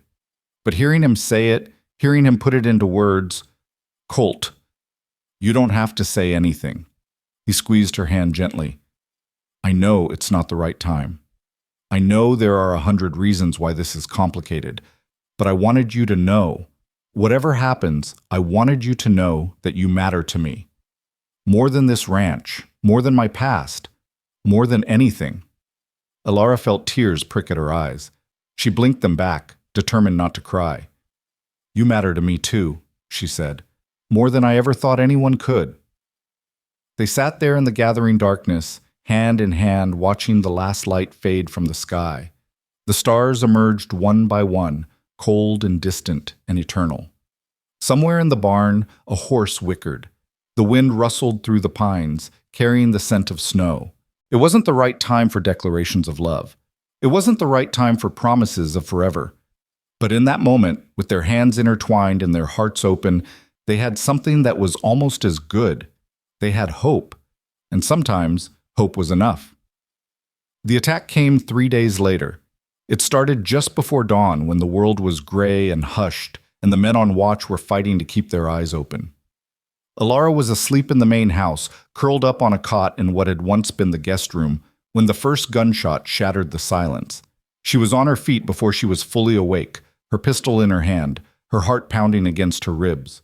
More shots followed, a rapid staccato that seemed to come from everywhere at once. Men were shouting, horses were screaming, and underneath it all was the thunder of hoofbeats. She ran to the window and peered through the narrow slit they had cut in the boards. What she saw made her blood run cold. Riders, dozens of them, pouring down from the hills like a flood, their guns blazing, their faces twisted with bloodlust. At their head, unmistakable even in the dim light, was Silas Garrett. He had gathered more men than they had anticipated, far more. The trap they had set, the trap that was supposed to catch him off guard, had been turned against them. "Hold the line!" Colt's voice rang out above the chaos. "Don't let them reach the house!" Alara ran to the front room where Ezra was already positioned at a window, his shotgun at the ready. His face was grim, his eyes hard, but his hands were steady on the weapon. "Stay low," he said as she took up her position at the next window. "Pick your shots. Make them count." She nodded, not trusting her voice, and raised her pistol. The first wave of riders hit the outer barricades and broke against them like water against stone. Jonas Creek was there with two of Hollister's deputies, laying down a withering fire that dropped 3 men in as many seconds. But more kept coming, an endless stream of them, and for every one that fell, 2 more seemed to take his place. Alara fired, missed, fired again. This time a rider jerked in his saddle and slumped over his horse's neck. She didn't let herself think about what she had done. There was no time for that, no room for hesitation or doubt. She just kept firing, reloading, firing again. The battle raged for what felt like hours, but was probably only minutes. The air was thick with gun smoke and the smell of blood. Men fell on both sides, their screams lost in the cacophony of gunfire and shouting. Through it all, Alara kept her eyes on the window, kept her finger on the trigger, kept fighting with everything she had. Then she saw him. Silas Garrett had dismounted and was making his way toward the house on foot, using his fallen men as cover. His dirty ice eyes were fixed on the front door, and there was a look on his face that made Alara's stomach turn, a look of absolute murderous determination. "He's coming!" she shouted. Colt appeared beside her, his face streaked with sweat and gunpowder. "I see him!" He checked his pistol, then looked at her. "Whatever happens, I know." She grabbed his hand, squeezed it once, hard. "Now go stop him." Colt nodded and was gone, slipping out the side door with the practiced silence of a man who had spent years moving through shadows. Alara watched him go, her heart in her throat, then turned back to the window. The attackers were faltering. The barricades had held, and the defenders were taking a heavy toll. Bodies littered the yard, and the surviving riders were pulling back, regrouping for another assault. But Silas Garrett wasn't retreating. He was still coming, advancing toward the house with a relentless, inexorable purpose. Alara saw Colt emerge from behind the barn, moving to intercept him. The 2 men spotted each other at the same moment, and everything seemed to freeze. The battle, the shouting, the gunfire, all of it fading away until there was nothing but 2 figures facing each other across a blood-soaked yard. "Harland!" Silas's voice was raw with hatred. "You should have stayed out of this. You should have let me take what was mine." "She was never yours." Colt's voice was calm, almost conversational. "She was never anyone's. That's what you never understood. And that's what's going to get you killed." Silas raised his pistol. Colt was faster. The shot cracked across the yard, and Silas Garrett staggered. His hand went to his chest, where a dark stain was spreading across his shirt. He looked down at it with an expression of almost comical surprise, then looked back up at Colt. "You—" he started.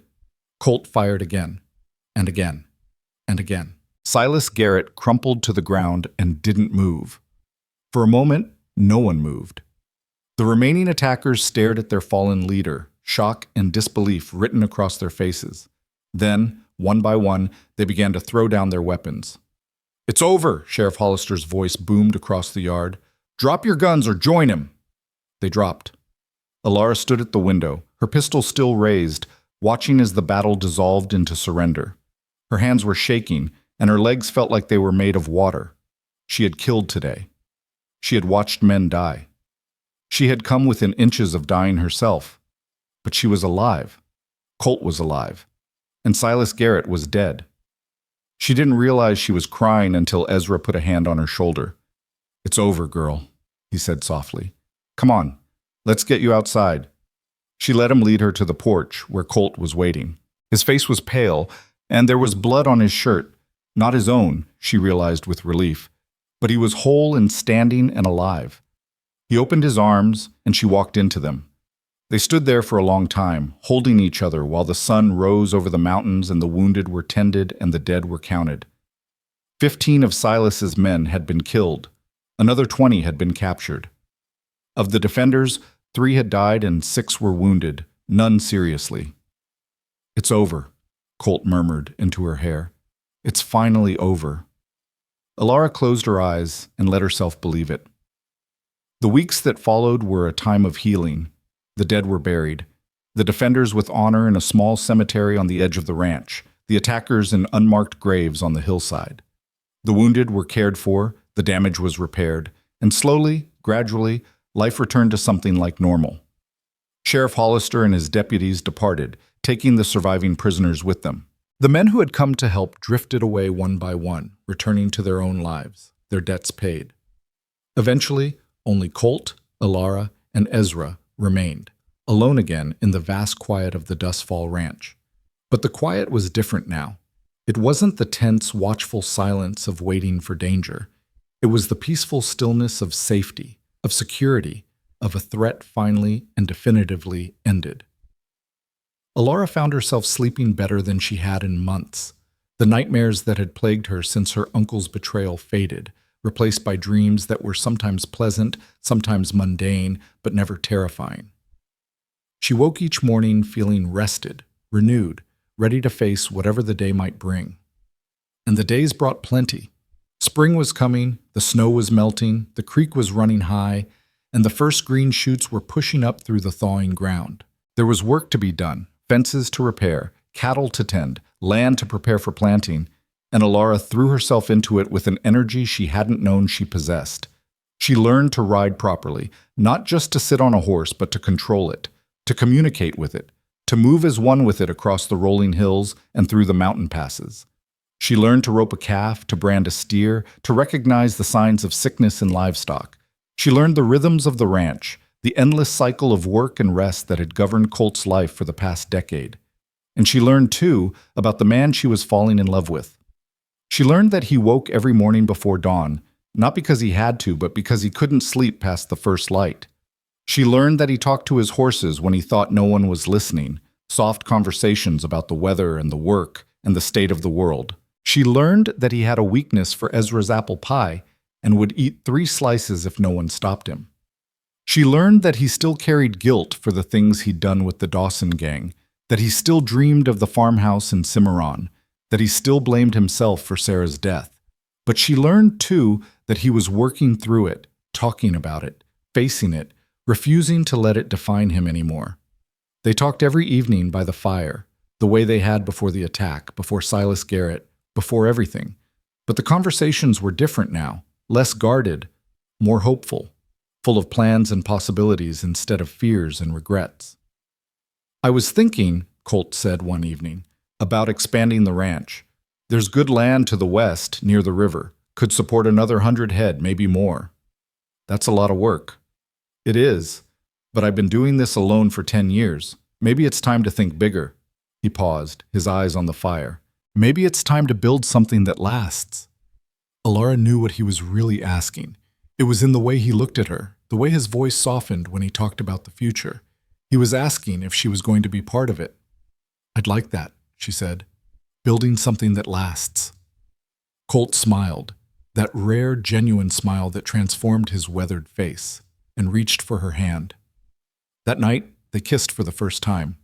It happened on the porch, under the stars, with the spring breeze carrying the scent of wildflowers and the distant sound of the creek. It was gentle, tentative, the first cautious steps of 2 people who had both been hurt before and were afraid of being hurt again. But it was also full of promise, full of hope, full of all the things they had been too scared to say out loud but had been feeling for months. When they pulled apart, Alara was breathless. "I wasn't sure you wanted that," she admitted. "I've wanted that since the day I met you." Colt's voice was rough. "I just didn't think I had the right to ask." "You have the right." She touched his face, tracing the line of his jaw. "You have every right." He kissed her again, and this time it wasn't tentative at all. It was fierce, passionate, hungry, the kiss of a man who had been starving for connection and had finally found it. When they finally parted, both of them were breathing hard. "We should probably slow down," Colt said. "Probably." Neither of them moved. Alara laughed, a real laugh, full and joyful, the kind she hadn't made in years. "We're terrible at this." "We're learning," Colt grinned. "Same as everything else." They stood on the porch for a long time after that, holding hands, watching the stars wheel overhead.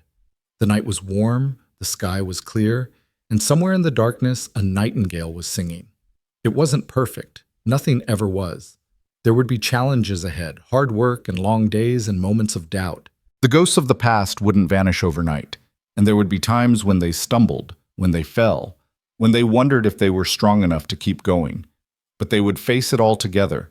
That was what mattered. They weren't alone anymore. Neither of them was alone. "We should go inside," Alara said eventually. Ezra will wonder where we are. Let him wonder. Colt pulled her closer, wrapping his arms around her. I'm not ready to go inside yet. So they stayed. Two broken people, slowly becoming whole. Two survivors, learning to live. Two hearts, beating together in the darkness. And overhead, the stars burned on, indifferent and eternal, witnesses to a love that had been forged in fire and tempered by suffering, and was all the stronger for it. The spring deepened, and with it came new beginnings. Colt made good on his plan to expand the ranch. He bought the land to the west, hired a few hands to help with the extra work, and began building a second barn to house the additional livestock. The Dustfall Ranch was growing, transforming from a modest homestead into something larger, something that might actually last. And Alara was part of it. Not as a guest, not as a refugee, but as a partner. She had her own responsibilities now, managing the household, keeping the books, overseeing the new hires. It was more work than she had ever done in her life, and she loved every minute of it. She loved the early mornings and the long days, and the satisfying ache in her muscles at the end of a hard shift. She loved the smell of fresh-cut hay, and the sound of cattle lowing in the pastures, and the way the mountains turned purple at sunset. She loved the feel of the sun on her face, and the wind in her hair, and the solid earth beneath her feet. Most of all, she loved the man who had saved her life and given her a reason to live it. They were married in May, in a small ceremony by the creek, where they had first declared their feelings for each other. Ezra served as best man. Sheriff Hollister officiated. A handful of neighbors and friends looked on, their faces bright with joy. Alara wore a white dress that Martha, her aunt, who had reached out to apologize and been hesitantly forgiven, had sent from Red Mesa. Colt wore his best suit, the one he'd bought for Sarah's funeral and hadn't touched since. It fit better now than it had then.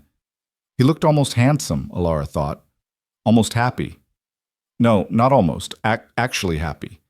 For the first time in longer than he could remember. Do you take this woman? Hollister asked. I do. Colt's voice was steady, certain. I have since the moment I saw her. And do you take this man? Alara smiled, her eyes bright with tears. I do. And I will, for as long as we both shall live. They kissed, and the small crowd cheered, and somewhere in the mountains, a hawk cried out as it soared across the endless blue sky. That night, alone in the house they would share for the rest of their lives, Colt and Alara stood by the window and looked out at the land that was theirs. I never thought I'd have this, Colt said quietly. After Sarah, after everything. I thought I'd spend the rest of my life alone, trying to atone for sins that could never be forgiven. And now? Now I think maybe redemption isn't about punishment. Maybe it's about choosing to be better, choosing to build instead of destroy, choosing to love instead of fear. He turned to face her. You taught me that. You and your stubborn refusal to give up. Alara shook her head. I didn't teach you anything. You were already on that path when I met you. I just walked it with you for a while. For a while? Colt raised an eyebrow. I thought this was permanent. She laughed. You know what I mean. I do. He pulled her close, resting his forehead against hers. And I'm grateful. Every day for the rest of my life, I'm going to be grateful that you chose to walk with me. Even when I put too much pepper in the eggs, Ezra's the one who does that. I'm learning from him. Colt groaned and Alara laughed again, and they held each other as the night deepened around them and the first stars appeared in the darkening sky. They had both been broken once, shattered by loss and betrayal and the cruelty of a world that didn't care about their pain. They had both been traded, in their own ways. Colt's soul sold to the Dawson gang, Alara's body bartered for grain. But they had clawed their way back. They had fought and bled and refused to give up. They had found each other in the desert, two damaged souls seeking redemption, and they had chosen to heal together. It wasn't a fairy tale. There would be hard times ahead. There always were. The world was still cruel, still indifferent, still full of men like Silas Garrett and Harold Wynne. But they would face it together, as partners, as lovers, as husband and wife. And that made all the difference. Outside, the wind whispered through the pines, and the creek murmured its endless song, and the mountain stood sentinel against the star-filled sky. Inside, two people who had once been lost were finally, irrevocably found. The summer that followed their wedding was the happiest of Alara's life. The days were long and golden, filled with hard work and simple pleasures, and the nights were warm and tender, spent in the arms of the man she loved. The Dustfall Ranch flourished under their combined care, the cattle growing fat on the lush grass of the mountain pastures, the crops rising green and strong from the rich soil. Ezra watched it all with a quiet satisfaction, his weathered face creasing into smiles more often than it ever had before. He had known Colt for 10 years, had watched him build this place from nothing, had seen him struggle with the demons of his past. To see him now, happy and hopeful and finally at peace, was a gift the old man had never expected to receive. "You're good for him," Ezra told Alara one afternoon as they worked side by side in the vegetable garden. "Better than anything I could have given him." Alara looked up from the tomatoes she was staking, her face flushed from the heat. "He's good for me too. We're good for each other." "That's how it should be." Ezra straightened up with a groan, pressing his hands against the small of his back. "Marriage ain't about one person saving the other. It's about two people saving each other, lifting each other up when the world tries to knock them down." "You sound like you're speaking from experience." The old man was quiet for a moment, his eyes distant.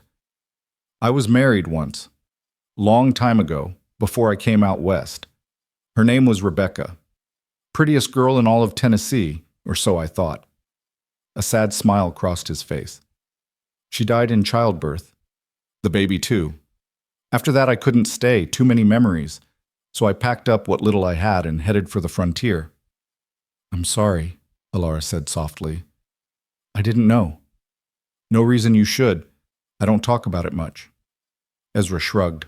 "Point is, I know what it's like to love someone so much that losing them tears a hole in your soul, and I know what it's like to find reasons to keep going even when you don't want to." He looked at her, his faded blue eyes surprisingly sharp. "You and Colt, you've both got holes in your souls, but you're filling them up for each other. That's a rare thing, girl. Don't ever take it for granted." Alara nodded, her throat tight with emotion. "I won't. I promise." They went back to their work, the sun beating down on their backs, the scent of rich earth and growing things filling the air, and Alara thought about what Ezra had said, about holes in souls, about two people lifting each other up, about the rare and precious gift of finding someone who made you whole. She had never expected to find that, had never even dared to hope for it. But here she was, married to a man who saw her not as a burden or a bargain, but as a partner, an equal, a person worth loving. It was more than she had ever dreamed of. It was everything. The summer stretched on, each day blending into the next in a rhythm of work and rest, of laughter and love. Alara learned to can vegetables, to preserve meat, to prepare for the harsh winter that would eventually return. She learned to manage the household accounts, tracking expenses and income with a precision that surprised even Colt. "You've got a head for numbers," he said one evening, reviewing the ledger she had compiled. "Better than mine, that's for sure." "My father taught me," Alara replied. "He was a school teacher before—" She paused, the familiar ache rising in her chest. "Before." Colt set down the ledger and reached for her hand. "Tell me about him." So she did. She told him about her father, Benjamin Wynn, who had been the schoolmaster in Red Mesa for 15 years before the fever took him. She told him about her mother, Mary, who had been gentle and kind and had sung songs while she worked. She told him about the small house where she had grown up, filled with books and music and love. "They would have liked you," she said finally. "My father, especially. He always said you could tell a lot about a man by the way he treated people who couldn't do anything for him. And you—" She squeezed his hand. "You treated me like a person when everyone else saw me as a commodity. I just did what was right. Most people don't. Most people look the other way, tell themselves it's not their problem, convince themselves that one person can't make a difference." She shook her head. "You made a difference, to me, to my whole life." Colt was quiet for a long moment. Then he lifted her hand to his lips and kissed it gently. "I'm glad I found you," he said. "Or you found me, however it happened." "We found each other," Alara said. "That's what matters." The first signs of autumn appeared in late August. A crispness in the morning air, a hint of gold in the leaves of the aspens, a restlessness among the cattle as they sensed the coming change. The ranch hands began preparing for the roundup, when all the cattle would be gathered from the summer pastures and driven down to the lower fields for the winter. It was hard work, the roundup. Long days in the saddle, early mornings and late nights, dust and dirt, and the constant bawling of nervous livestock.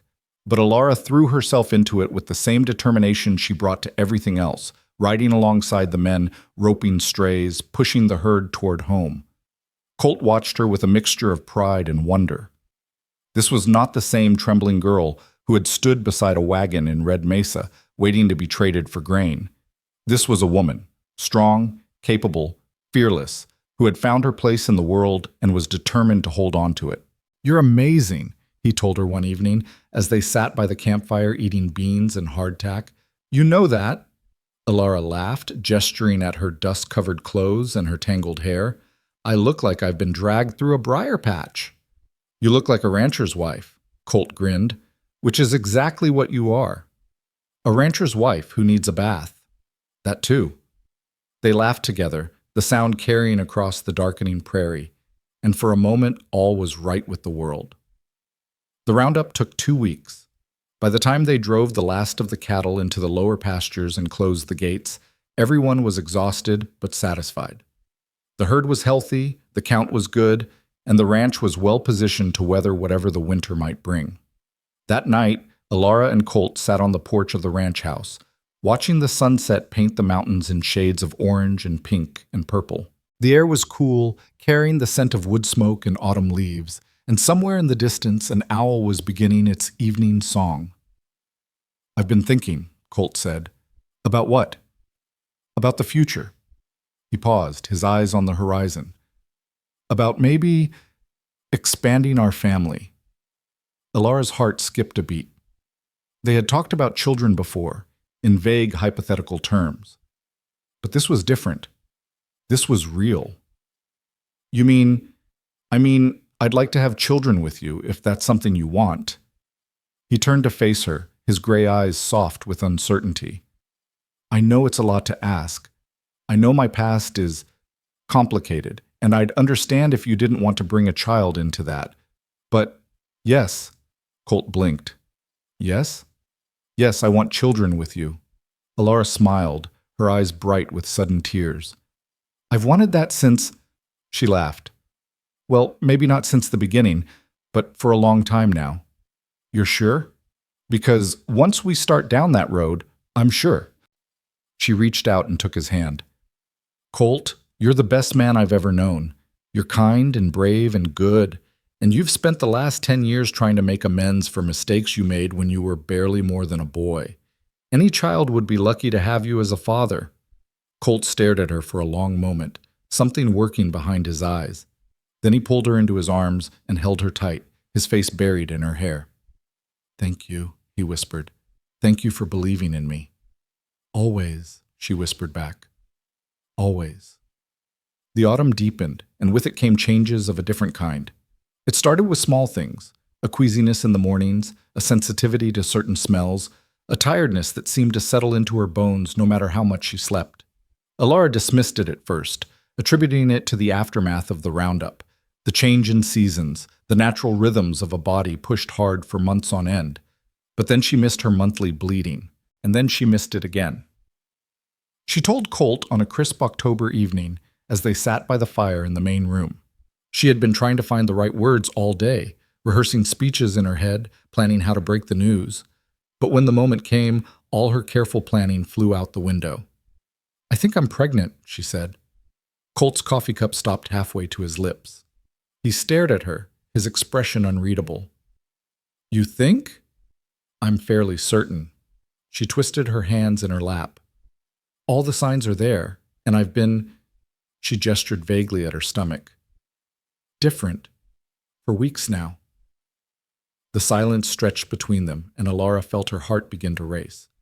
What if he didn't want this? What if he had changed his mind? What if— Then Colt set down his cup, crossed the room in 2 long strides, and swept her into his arms. "A baby," he said, his voice thick with emotion. We're going to have a baby. You're happy?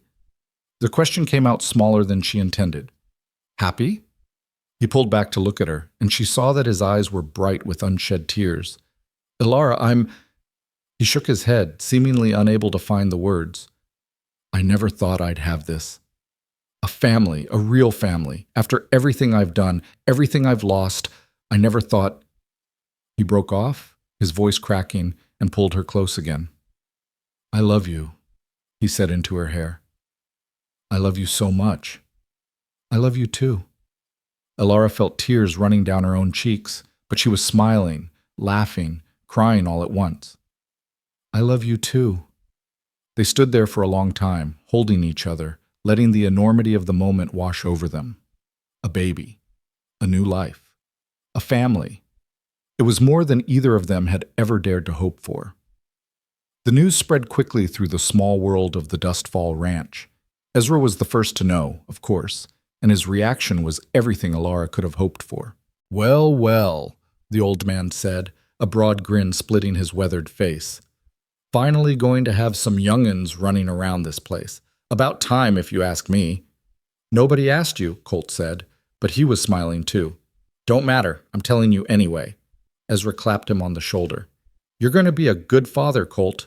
I've known it since the day you brought that girl home. Anyone who'd risk his life for a stranger, that's the kind of man who'd move mountains for his own flesh and blood.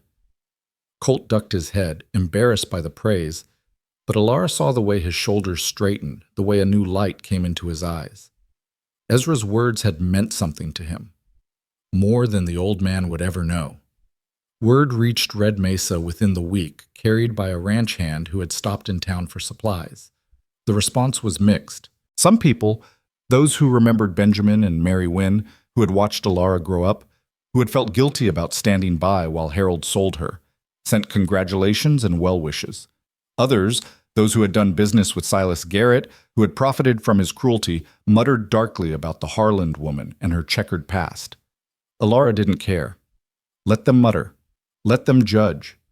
She was building a new life, a good life, and she wasn't going to let the small-minded opinions of small-minded people diminish her joy. But there was one response that surprised her. A letter arrived in late October, carried by a writer who had come all the way from Red Mesa.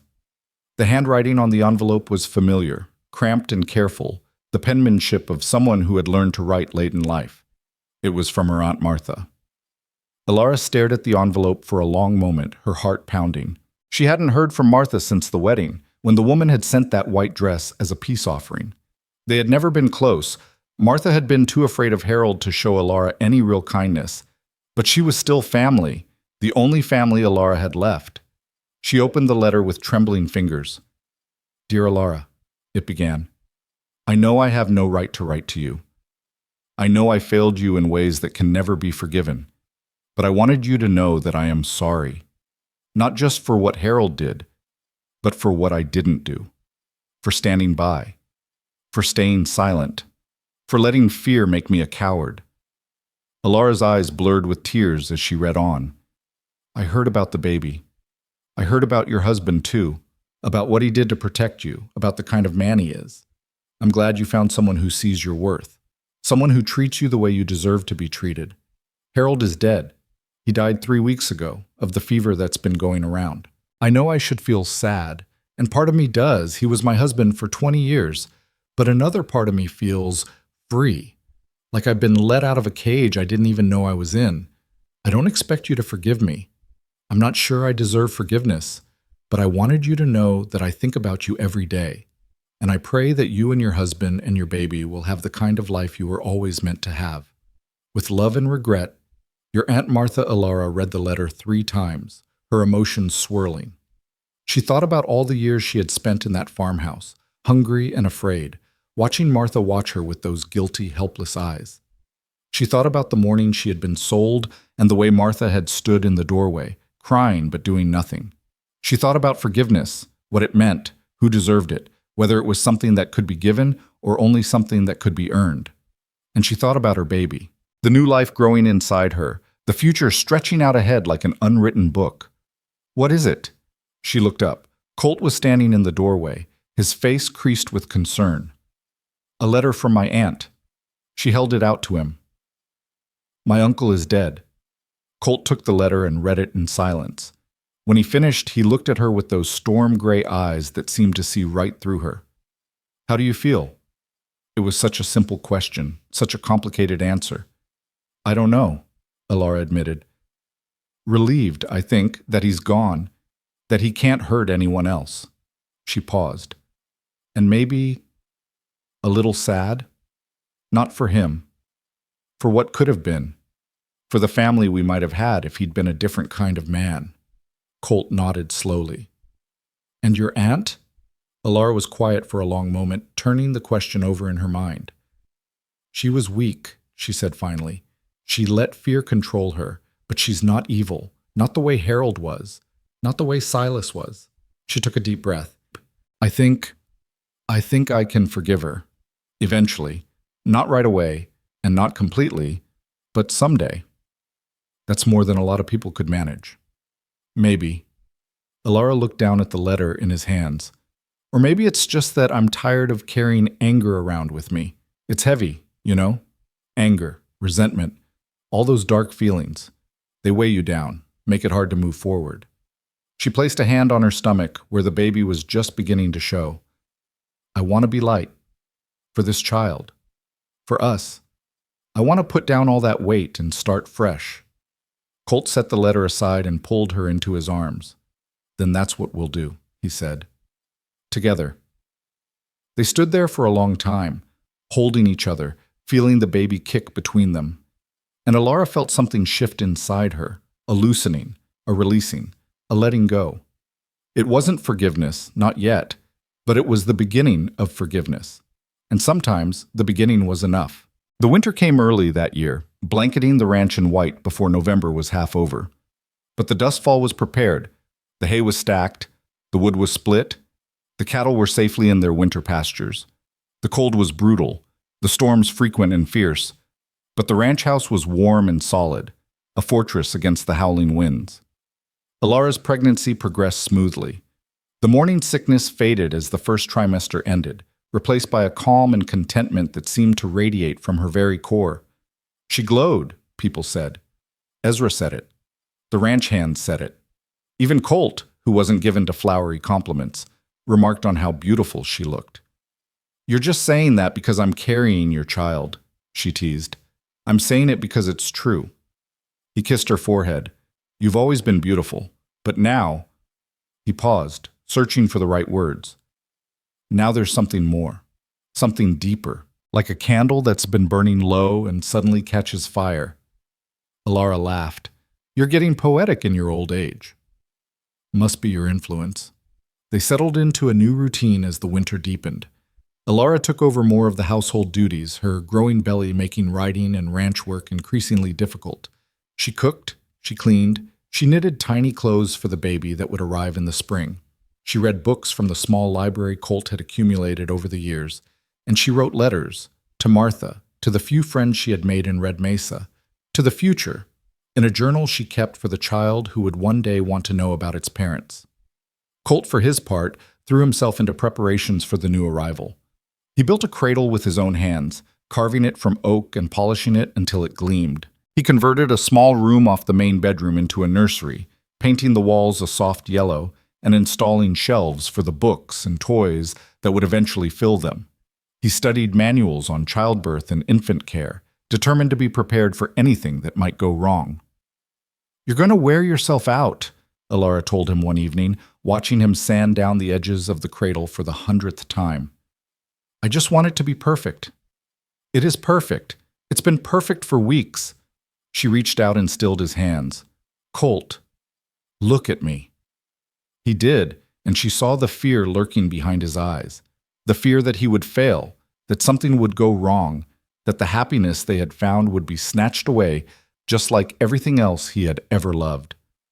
"This child is going to be fine," she said firmly. "I'm going to be fine. We're going to be fine. And this cradle—" She ran her hand along the smooth wood. "This cradle is the most beautiful thing I've ever seen. Our baby is going to love it." "You can't know that. You can't know any of that." No, I can't. She took his face in her hands. But I believe it, and right now that has to be enough. Colt stared at her for a long moment. Then he let out a breath he seemed to have been holding for weeks. How do you do that? He asked. How do you stay so calm? I don't, always. Sometimes I lie awake at night and imagine all the things that could go wrong. Sometimes I'm so scared I can barely breathe. She smiled. But then I remember that I survived being traded for grain. I survived Silas Garrett. I survived a battle that should have killed us all. And I think, if I can survive all that, I can survive this too. We can survive this, Colt corrected. Together. Together, she agreed. Christmas came and went, a quiet celebration marked by good food, warm fires, and the exchange of small gifts. Alara gave Colt a new hat to replace the battered one he'd been wearing since she met him. Colt gave her a locket, gold, with a delicate floral pattern that had belonged to his mother. It's all I have left of her, he said as he fastened it around her neck. I want our child to know where they came from, both sides. Alara touched the locket, feeling its weight against her chest. It's beautiful, thank you. There's something inside. She opened the locket and found two tiny photographs, one of a stern-faced man with Colt's gray eyes, the other of a gentle woman with Colt's high cheekbones. My parents, Colt said, Thomas and Eleanor Harland. The Comanche got them when I was 12. Eleanor, Alara repeated. Like Alara, Colt nodded. I noticed that the first time you told me your name. Thought it was a sign. He smiled. Turns out it was. They spent the rest of Christmas Eve by the fire, looking at the photographs and talking about the people in them. Colt shared memories he had never spoken of before. His father teaching him to ride, his mother singing hymns while she cooked, the small cabin where he had grown up, and the land that had been in his family for 3 generations. I've never talked about them, he admitted. Not to anyone. After they died, I just closed that door, locked it up, and threw away the key. And now? Now I want to open it again, for our child, so they can know who they came from. He looked at her, his eyes soft. And because you make me feel safe enough to remember. Alara leaned against him, her hand on her belly where the baby was kicking. That's what love does, she said. It makes us brave enough to face the things we've been running from. The new year arrived with a blizzard that kept them housebound for 3 days. They spent the time playing cards with Ezra, reading aloud from a worn copy of Dickens, and simply being together, 3 people who had become a family in all the ways that mattered. By the time the storm passed and the world emerged white and sparkling and new, Alara was well into her 3rd trimester. The baby had dropped, the midwife said during her monthly visit, which meant the birth was getting close, probably late February or early March. First babies are unpredictable. The midwife, a no-nonsense woman named Helen Crow, who was also Two Ravens' cousin, warned them. Could come early, could come late. Best thing you can do is be ready for anything. They were ready, or as ready as anyone could be for such a momentous event. The cradle was finished, the nursery was stocked, and Alara had packed a bag with everything she might need when the time came. Colt had memorized the fastest route to town, in case they needed to fetch the midwife in a hurry. Ezra had stocked the kitchen with enough food to feed an army. All they could do now was wait. The waiting was the hardest part. Alara had always been a patient woman. Years of deprivation had taught her how to endure, how to bide her time, how to find stillness in the midst of chaos. But this was different. This was waiting for something she wanted, something she had dreamed of, something that filled her with equal parts joy and terror. She spent the long February days resting, reading, preparing. She wrote in her journal, recording her thoughts and feelings for the child who would one day read them. She talked to the baby, telling it stories about its parents, about the ranch, about the world it would soon enter. You're going to be so loved, she whispered, her hand on her swollen belly. So loved by me, by your father, by everyone who knows us. She paused. I know the world can be hard. I know there are people out there who are cruel and selfish and mean, but there are good people too, people who will stand up for you, fight for you, risk everything to keep you safe. The baby kicked, as if in response. That's right, Alara said, smiling. You understand, don't you? You know you're going to be okay. Another kick. I love you, she whispered. I love you so much, and I haven't even met you yet. The labor started on a cold February night, 3 weeks before it was supposed to. Alara woke from a deep sleep with a gasp, her body seized by a pain unlike anything she had ever experienced. It felt like something was trying to tear her in half from the inside out, a crushing, burning pressure that took her breath away and left her clinging to the bedsheets with white-knuckled fingers. Colt, she managed. Colt! He was awake in an instant, his rancher's instincts pulling him from sleep to full alertness in the space of a heartbeat. What is it? What's wrong? The baby. Another contraction hit, and she cried out. The baby's coming. Everything after that was a blur. Colt roused Ezra, who went tearing off into the night to fetch Helen Crow. The ranch hands were awakened, lanterns were lit, water was set to boil. Alara was moved from the bed to a chair to the bed again, each position more uncomfortable than the last as the contractions came faster and harder. Too fast, she heard someone say. The baby's coming too fast.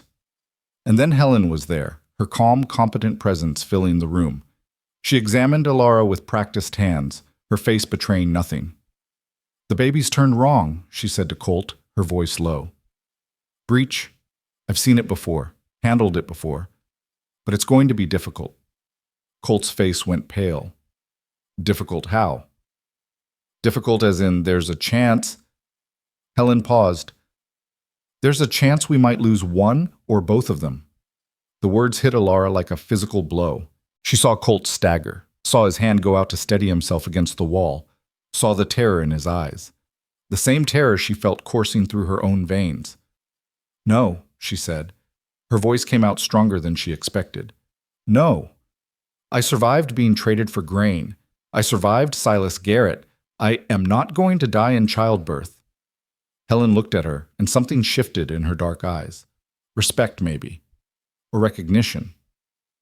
Then fight, the midwife said. Fight like your life depends on it, because it does. Alara fought. She fought through hours of agony, through pain that threatened to consume her, through moments when she was sure she couldn't go on. She fought with everything she had, every ounce of strength, every scrap of determination, every bit of stubbornness that had kept her alive through the hardest years of her life. And when she was ready to give up, when the pain became too much and she felt herself slipping away, she heard Colt's voice in her ear. Stay with me, he was saying. Please, Alara, stay with me. I can't do this without you. I can't. His voice broke and she felt his tears falling on her face. I love you, he whispered. I love you. Please don't leave me. She didn't leave. She gathered the last of her strength, took a breath that felt like swallowing fire, and pushed. The baby came into the world screaming. It was a girl, tiny and red-faced and absolutely perfect. Helen laid her on Alara's chest, and she looked up at them with eyes that were already turning from blue to gray. She's beautiful, Alara whispered. She's so beautiful. Colt was crying openly now, tears streaming down his weathered face as he looked at his daughter for the first time. She is, he managed. She's perfect. You're both perfect. They named her Hope. It seemed fitting, somehow. A name that carried all the weight of what they had been through, all the dreams they had dared to dream, all the faith they had placed in each other and in the future they were building together. Hope Harland, daughter of Colt and Alara, granddaughter of Thomas and Eleanor, of Benjamin and Mary. The first of a new generation, born on a cold February night in the foothills of the Copper Ridge Mountains. She was small but healthy, with a strong grip and a powerful set of lungs. She cried when she was hungry, slept when she was tired, and gazed at the world around her with an intensity that reminded Alara of her father. She's going to be a handful, Ezra predicted, watching Hope wrap her tiny fingers around his weathered thumb.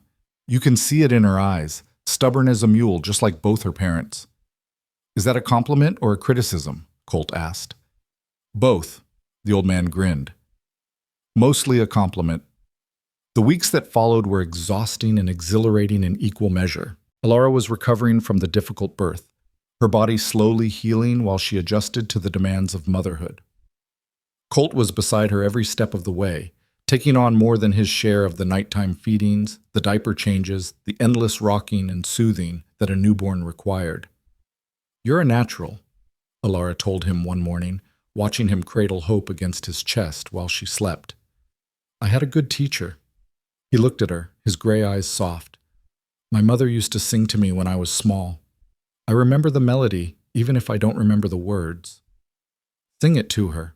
Colt hesitated, then began to hum, a soft, lilting tune that Alara didn't recognize but that seemed to come from somewhere deep in his memory.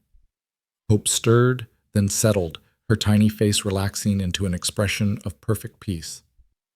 "She likes it," Alara whispered. "She likes being held." Colt smiled down at his daughter. "She likes knowing she's safe." "She is safe. She always will be. I know." He looked up at Alara, and there was a fierceness in his eyes that she had never seen before. "I swear to you, Alara, I will protect this child with my life. I will never let anyone hurt her, never let anyone make her feel less than she is." "I know you will." Alara reached out and touched his face. "That's why I married you." Spring came early that year, as if the world itself was celebrating the new life that had entered it. The snow melted, the creek rose, the grass turned green, and the first wildflowers began to bloom on the hillsides. Hope grew stronger every day, her eyes tracking movement, her hands reaching for things that caught her attention, her voice making sounds that were almost like words. And the Dustfall Ranch grew too. The expansion Colt had started before the wedding was finally complete, doubling the size of their operation. New hands were hired, new cattle were bought, and the Harlan name began to mean something in the territory. Not just a rancher with a mysterious past, but a family man, a community member, a pillar of the frontier society that was slowly taking shape. Alara watched it all with a sense of wonder that never quite faded. This was her life now, this ranch, this man, this child, a life she had never imagined, never dared to hope for, never believed she deserved. But she had it anyway, and she was determined to hold on to it with both hands. One evening in late April, as the sun was setting over the mountains and painting the sky in shades of gold and pink, Alara stood on the porch of the ranch house with Hope in her arms. The baby was awake, her gray eyes fixed on the horizon, her tiny fist clutched around a strand of Alara's hair. Colt came to stand beside them, his arm slipping around Alara's waist. "What are you looking at?" he asked. "The sunset, and the mountains, and—" She paused, trying to find the words. "All of it, everything we've built, everything we have. Is it enough?" She turned to look at him, surprised by the question. "Enough? I know it's not much. A ranch in the middle of nowhere, a husband with a past, a life that's hard more often than it's easy." He looked away, his jaw tight. "Sometimes I wonder if you regret it, if you wish you'd chosen something different." "Colt." She shifted Hope to one arm and reached up to turn his face toward her. "Look at me." He did, and she saw the uncertainty in his eyes, the old fear, never quite vanquished, that he wasn't good enough, that he didn't deserve this, that everything he loved would eventually be taken away. "I have never," she said firmly, "not for one single moment, regretted choosing you, choosing this, choosing us." She gestured at the ranch, at the mountains, at the child in her arms. "This is everything I ever wanted, everything I ever needed. And if I had to do it all over again, the trading, the fear, the fighting, I would do it in a heartbeat. Because it led me here. To you. To hope. To home." Colt stared at her, his gray eyes bright with unshed tears. "I love you," he said. "More than I've ever loved anything. More than I thought I was capable of loving." "I know." She smiled. "I love you too." They stood there as the sun sank below the horizon and the first stars appeared in the darkening sky. Hope fell asleep in Alara's arms, her breathing soft and even, her face peaceful. And Alara felt for the first time in her life that she was exactly where she was supposed to be. The years passed like water through fingers, swift and precious and impossible to hold. Hope grew from an infant into a toddler, from a toddler into a child, each stage bringing new joys and new challenges. She took her first steps on the porch of the ranch house. her tiny hands gripping Colt's fingers as she wobbled toward Alara's outstretched arms. She spoke her first word, Papa, on a summer afternoon, and Colt's face lit up with a pride that Alara would remember for the rest of her life. She was everything they had hoped for and more. Stubborn, yes, just as Ezra had predicted, but also kind and curious and brave. She had her father's gray eyes and her mother's dark hair, and a spirit that seemed to belong to neither of them, and both of them at once. She asked questions constantly. Why is the sky blue? Where do the stars go during the day? Why do cows moo and horses neigh? And Alara and Colt answered as best they could, marveling at the mind that was taking shape before their eyes. The ranch continued to prosper. Colt's reputation grew, and with it his influence in the territory. He was elected to the Cattlemen's Association, asked to mediate disputes between neighboring ranches, consulted on matters of land and livestock by people who would never have given him the time of day a decade earlier. The man who had once ridden with the Dawson gang was now a pillar of the community, respected and admired by all who knew him. Alara found her own place in this new world. She became known for her skill with numbers, her ability to manage accounts, and track expenses with a precision that put many professional bookkeepers to shame. Ranchers from miles around came to her for advice, and she helped several of them save their operations from financial ruin. She also became a quiet advocate for the women of the territory, the wives and daughters who, like her, had found themselves at the mercy of men who saw them as property rather than people. "You're making a difference," Colt told her one evening, after she had spent the day helping a young woman escape an abusive husband. "You know that, don't you?" "I'm just doing what someone did for me," Alara smiled, paying it forward. "It's more than that. You're showing people, women, that they don't have to accept the hand they've been dealt, that they can fight back, that they can choose their own lives. Everyone deserves that chance." She looked out the window at the mountains, purple in the fading light. "Everyone deserves to be seen as a person, not a bargain." Colt nodded slowly. "You've come a long way from that girl beside the wagon." "So have you." She turned to face him. "So have we both." Hope was 5 years old when Harold Wynn's ghost came calling one last time. It arrived in the form of a letter, not from Martha, who had died peacefully in her sleep the previous winter, but from a lawyer in Red Mesa. The letter informed Alara that as the sole surviving heir of Harold and Martha Wynn, she was entitled to their estate, the farmhouse, the land, and whatever assets remained. Alara read the letter 3 times, her emotions churning. The farmhouse. The place where she had spent 3 years starving, suffering, waiting to be sold. The place where her uncle had looked at her and seen nothing but a burden to be traded away. "What are you going to do?" Colt asked, watching her face. "I don't know." She set the letter down. "Part of me wants to burn it, forget it ever existed, pretend that part of my life never happened." "And the other part?" Alara was quiet for a long moment. "The other part thinks maybe I should go back, face it, see the place one last time and then decide." Colt nodded. "If that's what you need, we'll go. All of us." They left a week later, leaving Ezra, now 73 and increasingly frail but still sharp as a tack, in charge of the ranch. The journey to Red Mesa took 3 days by wagon, and Hope spent most of it bouncing on the seat between her parents, peppering them with questions about where they were going and why. "It's where Mama grew up," Colt explained, "before she came to live with us." "Was it nice?" Alara hesitated. "It was complicated." "What does that mean?" "It means some parts were nice and some parts weren't." She pulled Hope close and kissed the top of her head. "But that was a long time ago. Things are different now." Red Mesa had changed in the 5 years since Alara had last seen it. The drought had finally broken and the land was green again, the wells full, the cattle fat. New buildings had gone up on the main street, and there were faces she didn't recognize alongside the ones she did. But the farmhouse was the same. It stood at the edge of town, small and weathered and achingly familiar. The fence Alara had mended 100 times. The well where she had drawn water every morning. The porch where her uncle had stood, counting out the sacks of grain that would buy her freedom, or so he had thought. "Is that it?" Hope asked, her gray eyes wide. "That's it." Alara's voice came out hoarse. "That's where I used to live."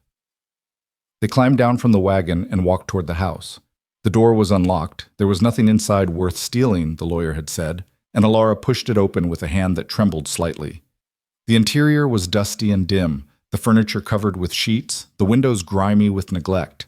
But underneath the dust and the disuse, it was exactly as Alara remembered, the fireplace where she had cooked meager meals, the table where she had eaten alone while Harold and Martha talked over her head, the corner where she had slept on a pallet, dreaming of a different life.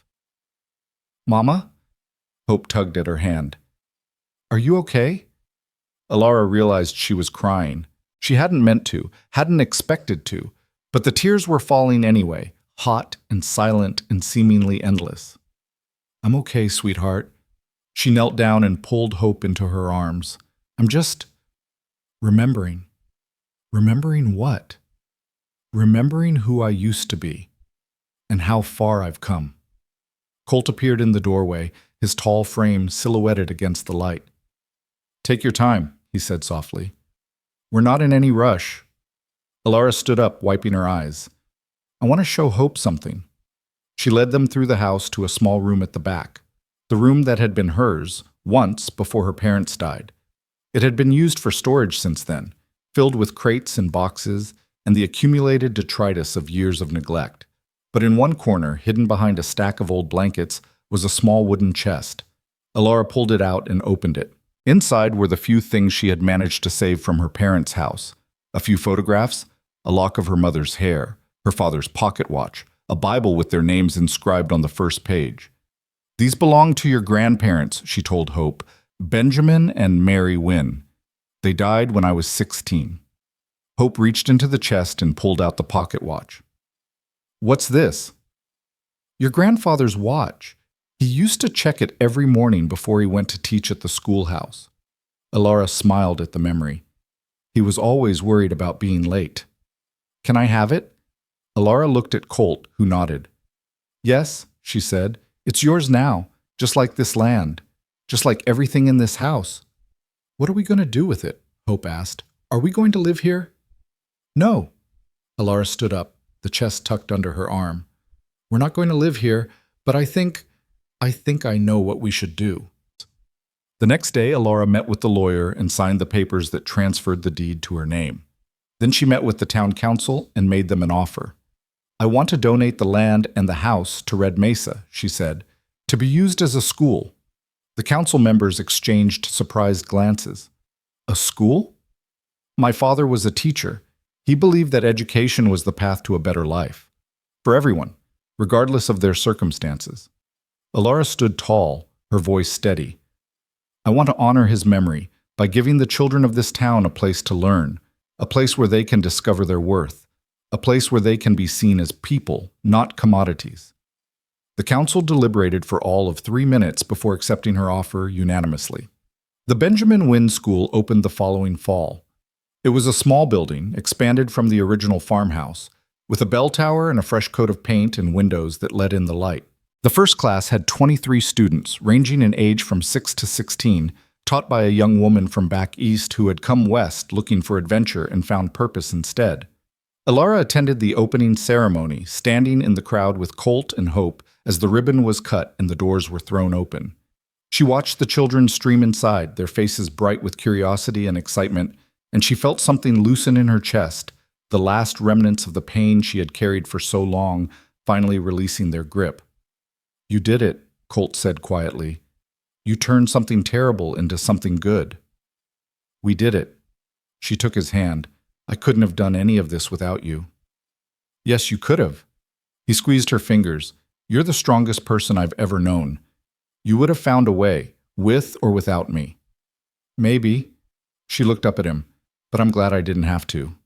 They stayed in Red Mesa for another week, visiting old acquaintances and making new ones. The town that had once watched silently while Alara was sold now welcomed her as a benefactor, a hero, a woman who had risen above her circumstances and chosen to lift others up with her. It was strange being celebrated in a place that held so many painful memories, but it was also healing. A final closing of the chapter, a laying to rest of old ghost. On the morning they left, Alara stood on the porch of the schoolhouse and looked out at the town where she had grown up. The sun was rising over the mountains, painting the world in shades of gold and pink, and somewhere a rooster was crowing. "Goodbye," she whispered, "and thank you for making me who I am." Then she climbed into the wagon beside her husband and daughter, and they began the journey home. The years continued to pass, each one bringing changes, both expected and not. Hope grew into a young woman, smart, strong, and every bit as stubborn as Ezra had predicted. She learned to ride and rope and shoot, following in her father's footsteps.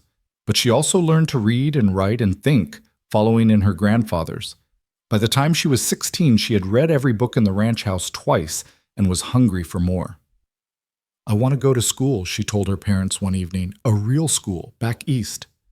Alara and Colt exchanged glances. They had known this day was coming, had been preparing for it in their own ways, but it still hurt. Their little girl, grown up and ready to fly. "Are you sure?" Colt asked. "It's a long way from home." "I'm sure." Hope's gray eyes were steady. "I love this ranch. I love you both. But there's a whole world out there, and I want to see it. I want to learn things I can't learn here. I want to—" She paused, searching for the words. "I want to find out who I'm supposed to be." Alara felt tears prick at her eyes. She remembered saying something similar, once, to a stranger on a dusty road. A stranger who had looked at her and seen not a commodity, but a person. "Then go," she said. "Go and find yourself, and know that no matter how far you travel, you'll always have a home to come back to." Hope left for Boston in the fall of her 17th year. The parting was hard, harder than Alara had expected, but there was pride mixed with the sorrow. Their daughter was chasing her dreams. Their daughter was choosing her own path. Their daughter was becoming the person she was meant to be. The house felt empty without her. Quieter. Smaller, somehow, even though nothing had changed. Alara and Colt rattled around in it like two peas in an oversized pod, filling the silence with work and conversation and the simple pleasure of each other's company. Ezra died that winter, peacefully in his sleep, 3 months shy of his 80th birthday. They buried him on the hill overlooking the ranch, next to the other defenders who had fallen in the battle against Silas Garrett. Colt delivered the eulogy, his voice steady even as tears ran down his cheeks. "He was more than a ranch hand," Colt said. "More than an employee. He was family. He was the closest thing I had to a father after the Comanche took mine, and I will miss him every day for the rest of my life." Alara held his hand as they lowered the coffin into the ground. She thought about all the conversations she and Ezra had shared over the years, about marriage and loss, about strength and weakness, about the holes in our souls that love can fill. He had been wise in his own way, that cantankerous old man, wise and kind and deeply, unfailingly good. "Thank you," she whispered, as the first shovel of dirt fell. "For everything." Spring came, as it always did, and with it came a letter from Hope. She was thriving in Boston, she wrote. She had made friends, excelled in her studies, discovered a passion for medicine that she wanted to pursue. There was a women's medical college in Philadelphia, and she was thinking of applying. "A doctor," Colt said, shaking his head in wonder. "Our daughter, a doctor." "Are you surprised?" "No, yes, I don't know," he laughed. "I'm proud. That's the main thing, proud and amazed, and—" He looked at Alara. "We did good, didn't we? Raising her." "We did our best," Alara smiled. "That's all anyone can do." The summer of that year was one of the hottest on record. The creek ran low, the grass turned brown, and everyone in the territory watched the sky anxiously, praying for rain that refused to come. It was like the drought years all over again, people said, like God had forgotten them once more. But the Dustfall Ranch had water. The spring-fed creek that Colt had bought the land for continued to flow, and the Harlans shared it freely with their neighbors. Cattle were driven to their pastures from miles around, and no one was turned away. "You're too generous," one rancher told Colt. "You'll run yourself dry." "Maybe," Colt shrugged, "but I'd rather run dry helping my neighbors than sit on plenty while they suffer." The rain finally came in late August, a 3-day deluge that filled the wells and turned the creeks into rivers. The crisis passed, and the territory exhaled a collective sigh of relief. But the Harlan's generosity was not forgotten. When the Cattlemen's Association held its annual meeting that fall, they voted unanimously to name Colt president. The first time in the organization's history that the position had been held by someone who wasn't born to wealth and privilege. "They want me to lead them," Colt told Alara, disbelief coloring his voice. "Me, a former outlaw, a man who once rode with the Dawson gang, a man who has spent the last 15 years proving that people can change," Alara corrected. "A man who has built something good out of something terrible. A man who—" She cupped his face in her hands. "A man who is the best person I have ever known." Colt stared at her, his gray eyes bright. "How do you do that?" he asked. "After all these years, how do you still make me feel like I deserve this?" "Because you do deserve it." She kissed him gently. "You always have. You just needed someone to remind you." Hope came home for Christmas that year, taller and more confident than when she had left. She regaled her parents with stories of her life in the East, the classes she was taking, the friends she had made, the city that never seemed to sleep. She spoke of her plans to apply to the medical college, of her dreams of becoming a surgeon, of her hope to one day return to the West and bring modern medicine to the frontier. "There are so many people out here who die from things that could be treated," she said. "If only there were doctors. If only there were hospitals. I want to change that. I want to help." Alara looked at her daughter, this young woman who had been born in pain and raised in love, who had inherited her father's determination and her mother's compassion, and felt her heart swell with pride. "You will," she said. "I have no doubt." The years continued their relentless march. Hope finished her education and became one of the first female surgeons in the American West. She established a clinic in the territory, training local women as nurses and midwives, saving lives that would otherwise have been lost. She married a good man, a lawyer from Denver who adored her and supported her work, and had 3 children of her own, 2 boys and a girl, who called Alara and Colt Grandma and Grandpa, and spent their summers running wild on the ranch. Colt served as president of the Cattlemen's Association for 10 years before stepping down to let younger blood take over. He remained active in the community, though, mentoring young ranchers and advocating for fair practices in the industry. He also began writing, not novels or stories, but a memoir, a record of his life from the Comanche raid that killed his parents to the present day. "I want people to know," he told Alara, "that it's possible to change, that no one is beyond redemption, that the worst thing you've ever done doesn't have to define the rest of your life." "It will help people," Alara said. "Your story. It will give them hope." "That's the idea." He smiled. "Hope. Our daughter's name. The thing that's kept me going all these years." The memoir was published when Colt was 63 years old. It was a modest success, not a bestseller, but well-reviewed and widely read in the territories. Letters arrived from across the country, from men and women who had made mistakes and wanted to believe they could do better. Colt answered every one of them, offering encouragement and advice, and the simple message that redemption was possible for anyone who truly sought it. Alara, for her part, continued her own quiet work. She established a fund for women escaping abusive situations, providing them with money and resources and a safe place to stay while they got back on their feet. She also wrote a series of articles for the territorial newspaper, advocating for women's suffrage and property rights. The articles were controversial. Many men, and some women, believed she was overstepping her bounds, but they sparked conversations that had long been overdue. "You're causing trouble," Colt told her one evening, watching her pen another response to a critical letter. "Good trouble," she replied, "the kind that changes things." "That's what I love about you." He kissed her cheek. "You never stop fighting. Neither do you." They looked at each other.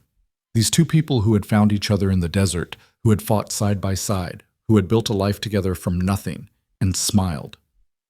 "We make a good team," Colt said. "The best," Alara agreed. The last year came upon them gently, like a friend arriving unannounced.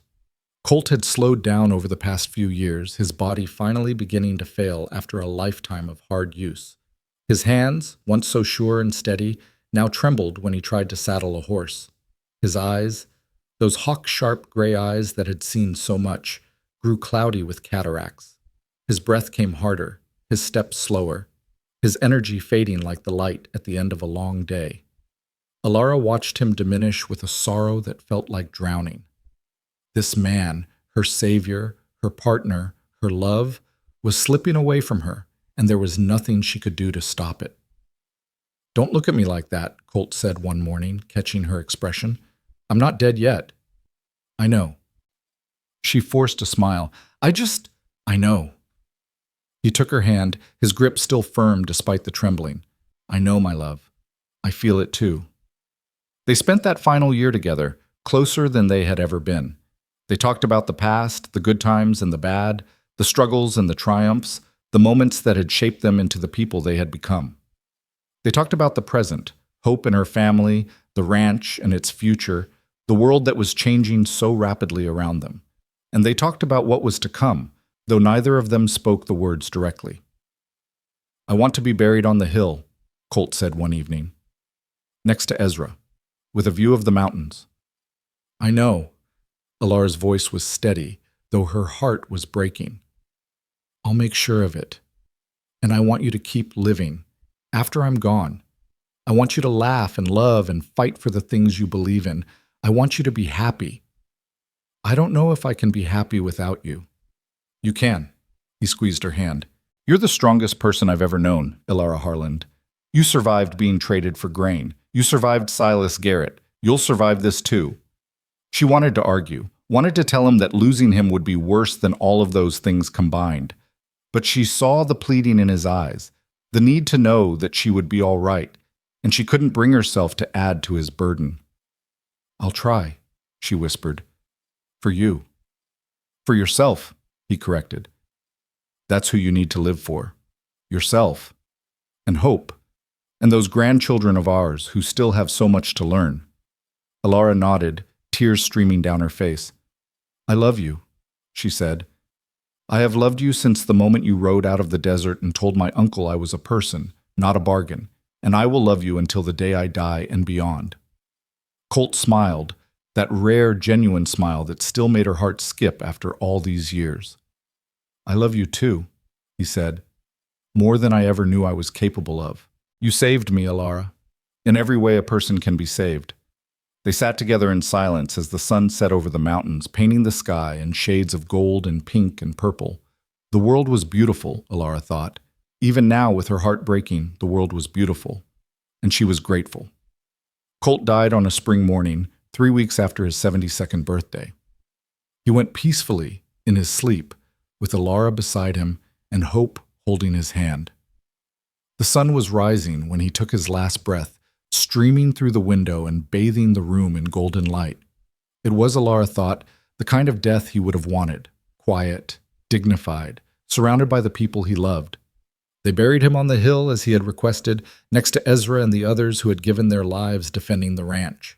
The funeral was well attended, ranchers and townspeople, former colleagues and old friends, people whose lives had been touched by Colt Harland in ways large and small. They spoke of his kindness, his integrity, his unwavering commitment to doing what was right. Alara listened to it all with a heart that felt hollowed out, scraped clean of everything except grief. She had known this day was coming, had been preparing for it for months, but nothing could have prepared her for the reality of it. The empty space beside her in bed, the silence where his voice used to be, the absence that seemed to fill every corner of the house they had built together. Hope stayed for a month, helping her mother adjust to life without Colt. They went through his things together, deciding what to keep and what to give away. They read through the journals he had kept for decades, marveling at the man revealed in those private pages, thoughtful, reflective, haunted by his past but determined to do better. "He was remarkable," Hope said one evening, looking at a photograph of her father as a young man. "I knew he was strong and brave and good, but I never realized how much he struggled, how hard he fought to become the man we knew." "He fought every day," Alara said, "against his demons, against his past, against the voice in his head that told him he wasn't worthy of love." She touched the photograph gently. "But he won. In the end, he won. Because of you." "No," Alara shook her head. "Because of himself. I helped him see what was already there." After Hope left, Alara found herself alone for the first time in nearly 3 decades. The ranch hands came and went, the grandchildren visited when they could, and Hope wrote letters every week without fail. But the days were long and the nights were longer, and there were times when the loneliness threatened to swallow her whole. But she kept her promise to Colt. She kept living. She tended the ranch, though she hired more help now that she was doing it alone. She continued her advocacy work, writing articles and giving speeches and fighting for the rights of women who had no voice. She visited the school that bore her father's name, watching a new generation of children discover the power of education. She played with her grandchildren when they came to visit, telling them stories about their grandfather and the life he had lived. And slowly, gradually, the sharp edge of grief began to soften. She would never stop missing Colt, would never stop reaching for him in the middle of the night, never stop turning to share a joke or a thought, only to find empty space where he used to be. But she learned to carry the loss, to let it become part of her rather than something that consumed her. She learned to find joy again, in sunsets and starlight, in the laughter of children, in the simple pleasure of a job well done. She was 70 years old when she decided to write her own memoir. It took her 3 years to complete. 3 years of remembering and writing and crying and laughing and digging into corners of her past she had long avoided. The result was a slim volume, not much more than 200 pages, that told the story of a girl who had been traded for grain and the cowboy who had seen her humanity when no one else would. She called it Not Your Bargain. The book was published in the fall of her 73rd year. Unlike Colt's memoir, which had been a modest success, Alara's became something more. It struck a chord with women across the country, women who had been used and discarded, who had fought their way out of impossible situations, who were hungry for stories that showed them they were not alone. Letters poured in by the hundreds. Women wrote to share their own stories, to thank Alara for her courage, to ask for advice on how to survive. Alara answered as many as she could, offering the same message over and over. You are not a commodity. You are a person. Your life belongs to you. Choose it wisely. Hope read the book and wept. I never knew, she said. I knew the outline, but I never understood how terrible it was, how brave you were, how lucky I am to be your daughter. You're not lucky, Alara said. You're loved. There's a difference. Is there? Alara thought about it. Maybe not. Maybe love is just luck, finding the right person at the right time, choosing to stay with them through everything. Your father and I were lucky to find each other, but we also chose each other every day for 30 years. That's not luck. That's love. Hope nodded slowly.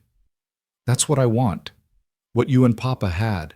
A love that's both lucky and chosen. Then look for it, Alara said, and when you find it, hold on tight. It's the most precious thing in the world. The last spring of Alara's life was warm and beautiful, the kind of spring that seemed to promise endless possibility. The wildflowers bloomed in riots of color across the hillsides. The creek ran full and clear, and the cattle grazed contentedly in pastures that were lush and green. She spent most of her days on the porch now, watching the world turn and thinking about the life she had lived. It had been a good life, she decided. Harder than most, maybe, but fuller too. She had known love and loss, joy and sorrow, triumph and despair. She had been broken and rebuilt, damaged and healed. She had made a difference in the world, however small.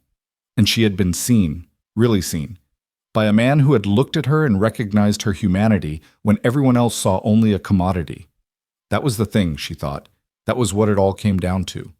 Being seen, being known, being loved not for what you could provide, but for who you were. Colt had given her that, and she had given it to him in return. Two broken people, saving each other, filling the holes in each other's souls. It was everything. On the last day, Hope was there. She had come for a visit, bringing her children and grandchildren, filling the old ranch house with noise and laughter and life. They had a big dinner on the porch, watching the sunset paint the mountains in colors that seemed almost too beautiful to be real. After the children were in bed and the house was quiet, Alara and Hope sat together on the porch, looking at the stars. Are you afraid? Hope asked quietly. No. Alara smiled. I've had a good life, a full life, and I'll be with your father again soon. I've missed him. I know you have, but I'm glad I stayed, like I promised him. She looked at her daughter, this remarkable woman who had been born in pain and grown into something extraordinary. I'm glad I got to see you become who you are, to meet your children, to hold my great-grandchildren. I'm glad too, Mama. They sat in silence for a while, listening to the night sounds. The crickets singing, the horses shifting in the barn, the wind whispering through the pines. I want you to know something, Ilara said finally, in case I don't get another chance to say it. What's that? You were the best thing that ever happened to me, you and your father, this ranch, this life, this family we built. Ilara's voice was soft but steady. I was traded for food when I was 19 years old. I was treated like livestock, like property, like something to be bought and sold, and for a long time, I believed that was all I was worth. She paused, gathering her thoughts.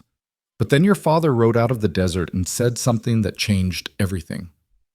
She's a person, he said, not your bargain. And for the first time in my life, someone saw me, really saw me.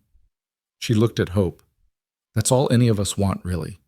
To be seen, to be known, to be valued for who we are, not what we can provide. You gave me that, Hope said, tears running down her face. You and Papa, you made me feel seen and valued from the day I was born. That's what love does. Ilara reached out and took her daughter's hand. It sees us, it knows us, it holds us up when we can't hold ourselves. She smiled. Remember that, sweetheart, and pass it on. To your children, to everyone you meet. See them, value them, love them. I will, Hope whispered. I promise. Ilara died that night, peacefully in her sleep, with her daughter beside her and the stars shining bright above the mountains she had called home for more than 30 years. She was buried on the hill next to Colt, just as she had requested. The tombstones stood side by side, weathered granite marked with simple inscriptions. His read, Colt Harland, 1838-1910. Beloved husband, father, and friend. He chose to be better. Hers read, Ilara Harland, née Wynne, 1849 to 1922. She was a person, not a bargain. She was loved. The funeral was held on a spring morning with wildflowers blooming across the hillside and the sun shining bright. Hope delivered the eulogy, her voice steady despite the tears. My mother, she said, was the strongest person I ever knew. She survived things that would have broken most people. She rebuilt herself from nothing. She spent her life fighting for others, for women who had no voice, for people who had been told they were worthless. She paused, looking out at the crowd, ranchers and townspeople, doctors and lawyers, women her mother had helped, and children who had learned in the school she founded. But more than that, Hope continued, she loved, fiercely and completely and without reservation. She loved my father, who saw her humanity when no one else would. She loved me, even when I was stubborn and difficult and far away. She loved this land, this community, this life she had built from the ashes of her suffering. She took a deep breath. When she was 19 years old, someone tried to trade her for food. A stranger, a cowboy with gray eyes and a troubled past, stopped them with 6 words. She's a person, not your bargain. Those words changed her life.